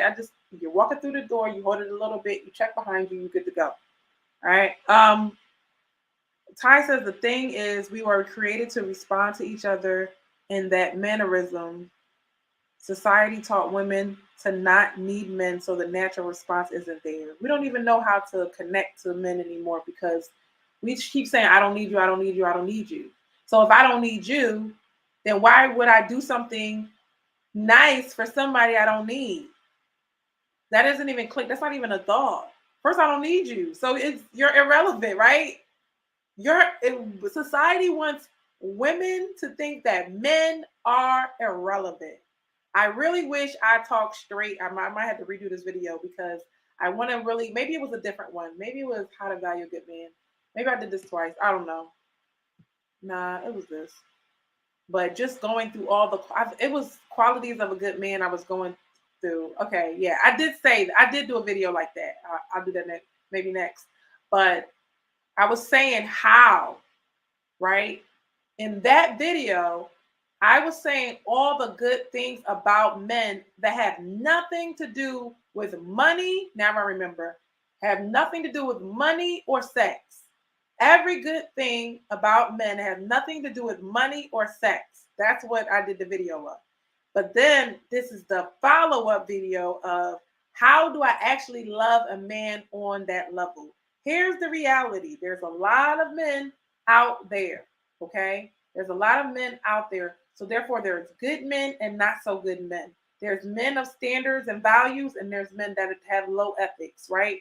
Y'all keep talking about these low ethical men. I feel them when you get discernment, you start like I punish them. Oh yeah, I don't. I do not give anybody attention when I'm feeling their vibe of their little cocky vibe. It's happened to me the other day, and I just had to say, look, white boy. He was a guy. He thought he was so fine too, y'all. I wasn't gonna tell the story. He thought he was so fine, and he tried to like ignore me. And it was like, why she not looking at me, right? And I was just like, I belong to the black man, okay? I do, I really do. So, y'all do me right, so I don't have to eat my words. But that's how I feel. It is what it is, and so you have to be discerning and know who deserves what and who deserve your time, who deserve your attention. But it's a lot of good men. It's just, are they your match, right? So when back to your comment, Ty, if women that could have been wise, women that could have been married, are saying, I don't need a man, it just takes them out of the market to get married. It takes them out of the conversation. And now you got to deal with, okay, yeah, maybe she want to get married, but she's not doing the work. She's not doing all the things I listed for 30 minutes that I said was my entire journey. The first 30 minutes of the show, rewind, watch the beginning. Or if you're on Instagram, got to watch the other one because the phone died. Of all the things I did to work on myself to get to that level where I said, look, God, I can't do no more. Like, there's nothing else I can do except for these little things I'm maintaining. I'm on the road to getting there. I'm not at perfection yet, but I'm on the road. I know what I'm doing. I know my bad habits. I know how to replace them with good habits. Now, where's my man? Where's my man? Where he at? Actually, I did so much. I was like, forget him. I don't care. Leave me alone. But, like I said, God had something in his back pocket. I said, okay, let's see. All right, let me move on. So patient with the man. Oh my God. If I say nothing else, the passion comes from me having to deal with this stuff myself. Yes. Be patient. Be patient, ladies. Be patient. We want everything like yesterday. Microwave society. So wait, stop. So the patience also comes with not demanding that he has XYZ and money, because that comes, I told y'all, if you're not willing to be dating these 50-year-olds, I don't know what age range y'all are, 50, 60, and 70, when they got it like that, right? The men that is the top of their game and got, they mostly in their 50s and 60s and 70s. They got it, baby. I saw a guy with a, oh my gosh, his car was really nice. The boy was 70 years like 70. We got to wait to 70. Yeah, that's real life. That's real life. But y'all want it now. Oh, you don't have this imaginary, arbitrary number in finances and resources. So you are disqualified. So now you are disqualifying yourself because you say, I don't need a man. Then you're disqualifying the man saying he doesn't have enough stuff. Right? And then you wonder why people are not getting married. Ty says, so if we refuse to conform to this world and transform our mind continuously, we will see where we all have come short to a certain degree. Now some men are done with the chase and women are crying out. I tried to get them before the men were done. I tried to. But now it's like almost like you only want it because you can't have it. It's a game. You playing this dangerous game. All I can do, Ty, is work on the young women. I gave up, okay? I gave up on trying to get women to understand what they're doing. I gave up. I'm like, it's no way. No wonder y'all don't want to date people that are a certain, age, right? That's why they're so surprised. Like, oh my gosh, you're so understanding and you're so this and so that, because at my age, they say stuff like, "Oh, you should have." I'm not trying to toot my own horn, guys. Like, "Oh, you don't look like you had 4 kids," or "You don't seem like, or you don't look like you're in your 30s," or about the 38. And I'm proud of 38. I'm very proud of 38 because I would not be 20 like one more day in my life. I don't want to be 20 and broke. I'm sorry. All right, so yeah, so women have to they have to kind of grow up. And the men think they're going to get the girls that are younger, and they realize your mama's the one that taught you, and she's like this. I rejected your mama, now I got to go to you, and I don't like you either. Now I'm about to go to this other country. But we honestly, Ty, we don't know the fallout. We don't know the fallout of all the when the men are stopping or when they're going to other countries. And every man ain't gonna go to every country. Some men are going to be positive and hopeful and still get married, right? The women just gotta step up and be like, look, I'm doing the work. But I'm so glad that the men are protesting something. Do something. Say so. I applaud the brothers when they do stuff, because I'm like, I'm gonna be cool. Because the people that wanna,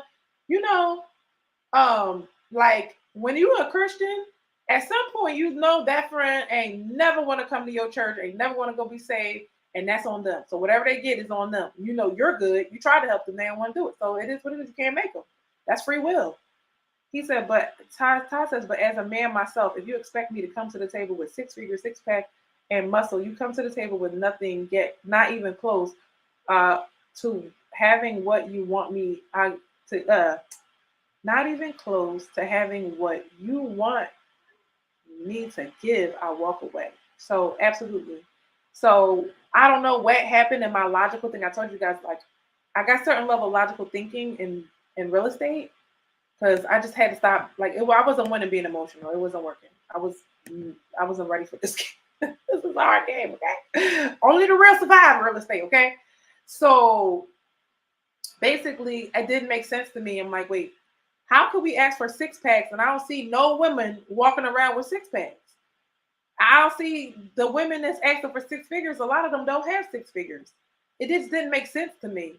And like, a guy was just showing me that kind of stuff. Like right around this time when you see this video, he was just showing me like, that's stupid. Cut it out. And I learned that even the guy with 6 figures, they were not compatible with me because I wanted to build. you know, it's almost like buying a house. Oh, I love my real estate analogies. It's like buying a house, right? Overpriced, right? And it's done, but it's not really done the way you like it. Ooh, yes. It's done, but it's not really done the way you like it. You got money, but not really like you wanted, right? You got the house, but not the house you wanted.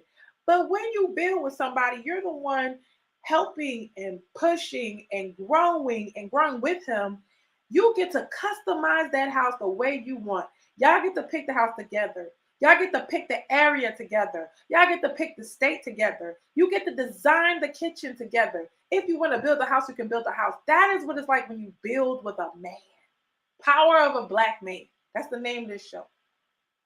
Because they are very powerful. They are really great. If they ever wake up and realize how powerful they are, they'd all have their 6 figures, 7 figures, 8 figures. If y'all take over sports, y'all take over everything y'all do. So just take over the money part. But the problem is the resentment that men get when they're like, I did all of this. She wasn't here. Now she want to show up at the end. No, ma'am. That's where the women are messing up. You have to be able to identify a winner before he wins.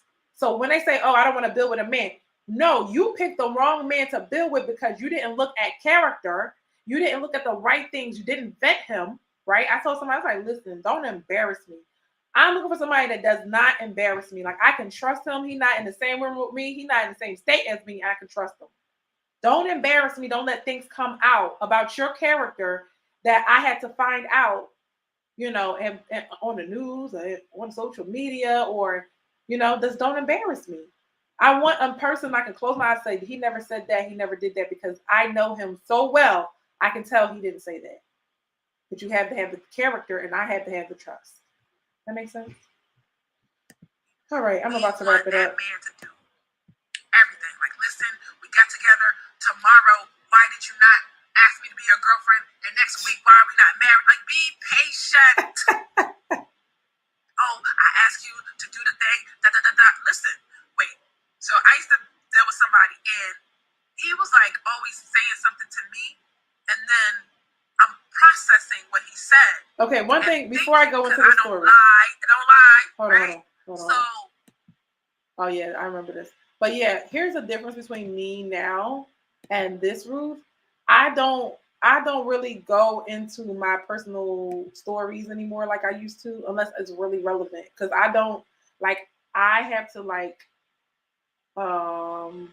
keep my stuff off the internet. You know, a lot of the beginning shows, they never really made it to YouTube. And I'm glad about it because I was really going deep into myself. I was like trying to help myself, right? And go on this journey in front of you guys. And some of it was inappropriate. I was like, oh, I would be embarrassed if you find that out this way. I can tell you myself, but I don't want you to find out this way. So I started being more private.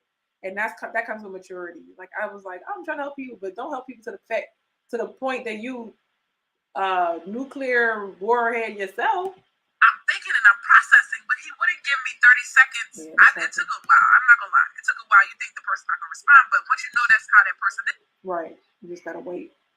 You be like, okay, I'm gonna give them that little minute so they can think about it. Right. Bro, you don't answer me. I'm like, bro, relax. I'm just trying to give you the answer. Right. So then it helped me realize when I'm talking to my children, see, this is why everything works together.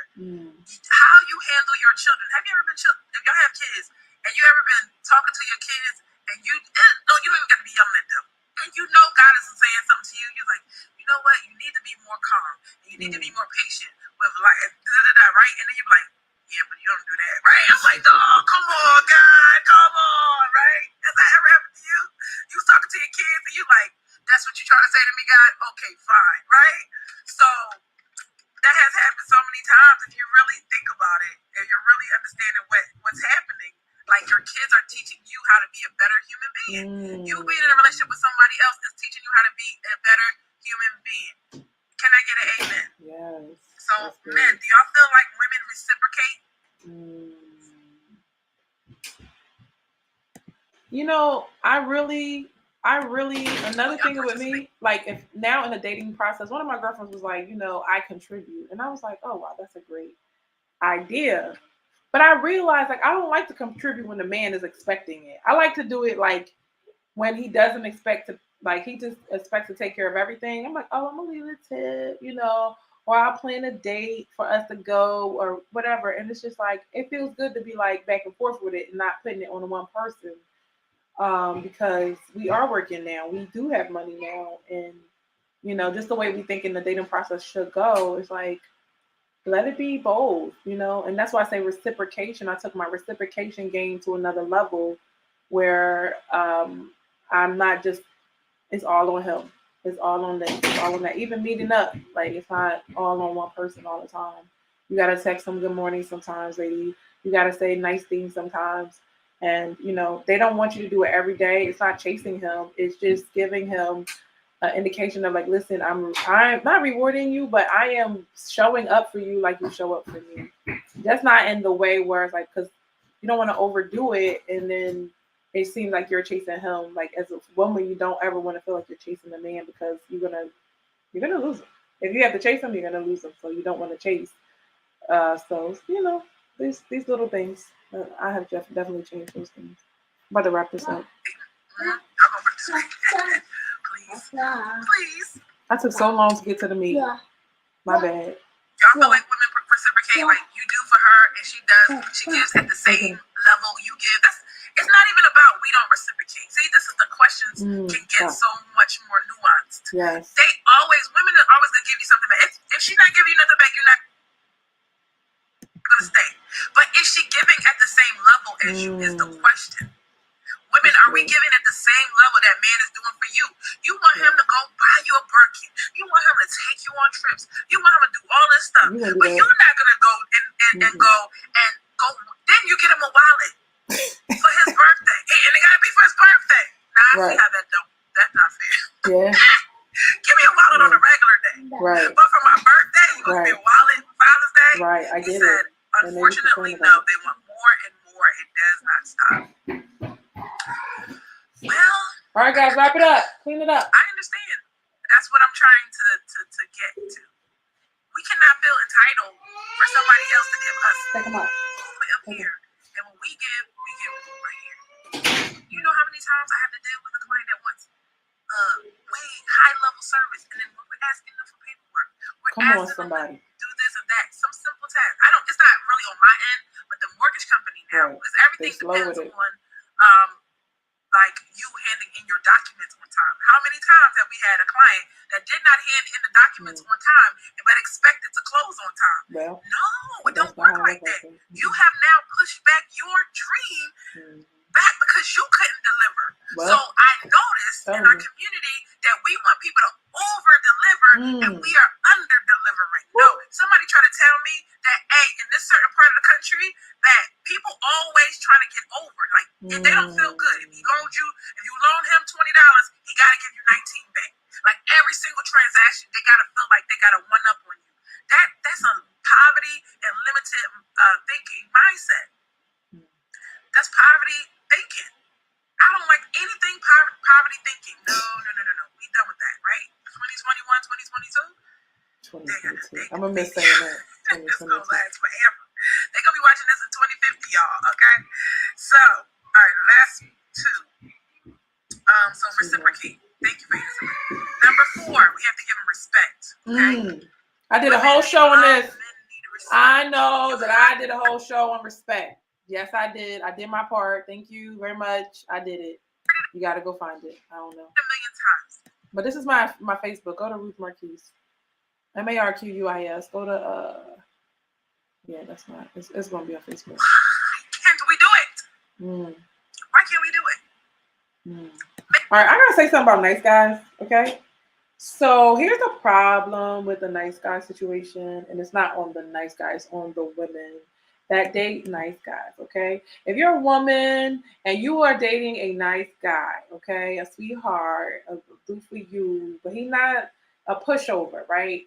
It's up to you to give him respect regardless of if you think he's nice or not. Like, we like to respect toxic guys, but really you should learn to respect the nice guy just because he has the character that you like.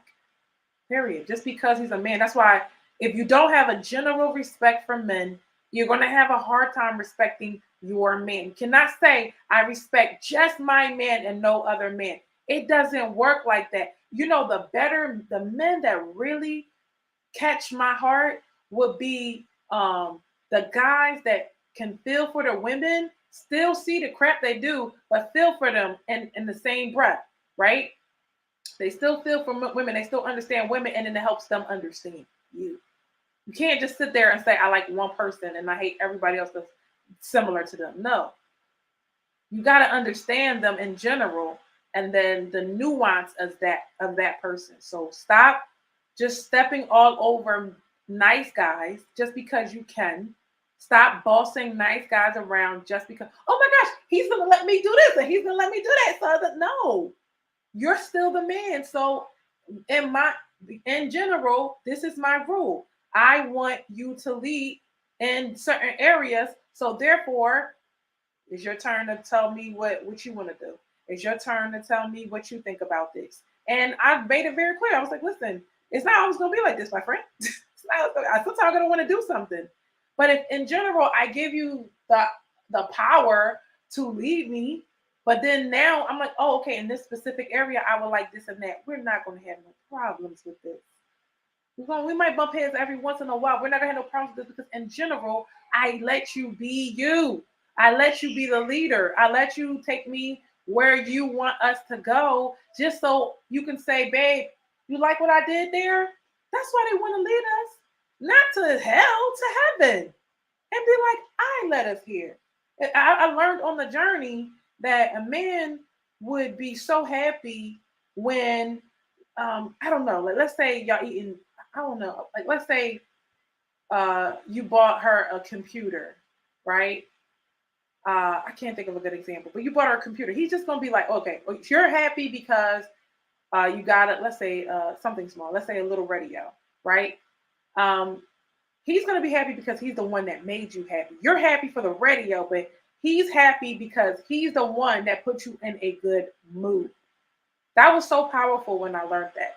So I was like, that's all you want to do is make me happy. Like you want to be proud of yourself for making me happy in this moment.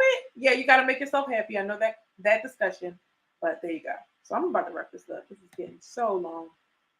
And need respect. Maybe we should. But it's so good.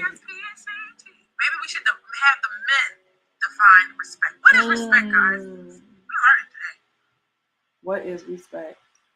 What does respect mean to you? Yeah. Because I would love to do a show on respect. That would be great. And we but did. I need more data. Y'all gotta give me the data. I'll do it. You did. Oh, I got it. Respect. So let me give you mine on respect, right? This is just a couple of things from the post. I'm so tempted. Really what I'm going to shoot. Honestly, could go in on each one of these joints, but that'll probably be a course, right? Real quick. You have to respect his choices and his decisions. So one thing that I talked about off the show is that sometimes the women can just in general, because it's only women and men, right? Undermine a man's decisions. And that's disrespect. I tried very hard. That was a good example from my parents. My mother never undermined what my dad said. Right. And then my I was taught with parenting, you always go with the strictest parent. Yes. Go ahead, Rue. How that you don't have that in your family dynamic. If one parent, I just had a tweet. Let's say you're parenting in two different households. If one parent is undermining another parent, that is detrimental. And you're doing it to another human being. So now that kid doesn't even know what's real and what's not real. You have failed that child when you undermine this person and that person. I'm always tell my kid, well, y'all not gonna talk about your dad like that. Right? When they're not in the room, I got something to say. Right. But you cannot talk about your dad in a disrespectful way. Nope, not gonna allow it. I don't care how much I don't like him. Shut up, Ruth. I ain't mad, y'all. I was mad. I ain't mad. You know, like me, I guess. Right? Yeah, it's you know, when breakups happen, it is what it is, right? That's the point. But yeah, it's like you're not gonna do that. But women are undermining men and maybe their decisions, or like, oh man, I've been where I had a a daycare, and then you're like, I'm like, listen, we're gonna do this, and I need this done. And when he just did it without whatever I asked him, flipped like, it. Oh gosh, guys, I flipped it. And then you went and did it without like what I said. I was doing it the more cautious way. This is the natural way of women. Like, we're going to make it the man's fault. I was trying to tell you somebody's undermining somebody, but it was supposed to be undermining a man. But I don't really have that many moments I couldn't think of. So I had to go with him undermining me, right? But I used to do this a lot. I did it here. And like, I just go play, I just jump into victim mode. So I can see how I changed. I was like, bro, I don't do that no more. You're kicked out. I was so pissed. I quit my job. I sure did quit my job. You see what I'm saying? Your girls, they taking some hard decisions. I quit my job. I said, I cannot put this in your hands. Unfortunately, I got to take over because you are going to undermine every decision, and I might as well not do this. So I'm going to have to take over at this point. I just asked you to do one thing. You couldn't do that. So you have to be careful not to undermine that person because both ways. But we're talking. In reality, it wasn't really that big of a deal, but it was just a bad relationship. So now, me personally, right now, if that happened, I'd be like, please don't like do that to me again. Like, we can't function like that. But I just was so drastic. I was like, you kicked out. Bye. Talking about women today. We're talking about how to love a man. He doesn't want to be undermined. He doesn't want that, right? Yeah, undermined. He doesn't want to be undermined, right? Okay, so don't. It's like sabotage. What if we are partners and you sabotage me? Nah, we're good. I don't think that. So do y'all think we do that to them all the time? I just think has a woman ever undermined your choices? Mm-hmm. He chooses. Like you say, I'm not gonna eat meat and the person's cooking steak that night. Like, come on, right? Eventually you're gonna have to do it, right? But today, on the day I decided I'm not gonna do something. Right. I'm done.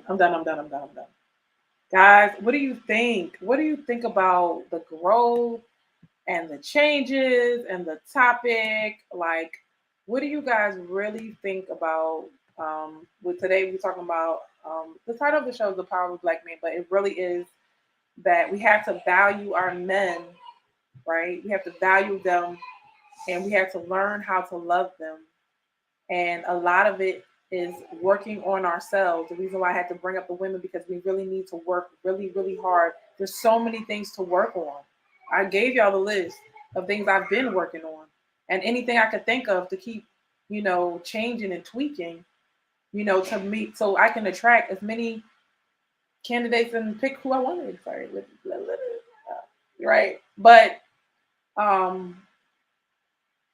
yeah, but then I had to go back and respect that man and do all the things that I said in this video in order to show him. Now, before it was like you have to prove to me that you're worthy of me quietly, not saying anything. And now it's like I have to prove to you that I'm valuable too. But don't get me twisted. I have confidence in myself. You don't choose me, I'm cool, I'm good, and somebody great will get me. But I'm going to work very hard to make sure I'm holding up my end of the bargain. Love me hard, but I'm gonna love you harder. All right, that's it. I like that. That's a good place to end it. Thank you so much for watching. Ruth and Relationship. Tell me, can you handle it? It's the Ruth and Relationship Show. See you next week. Bye.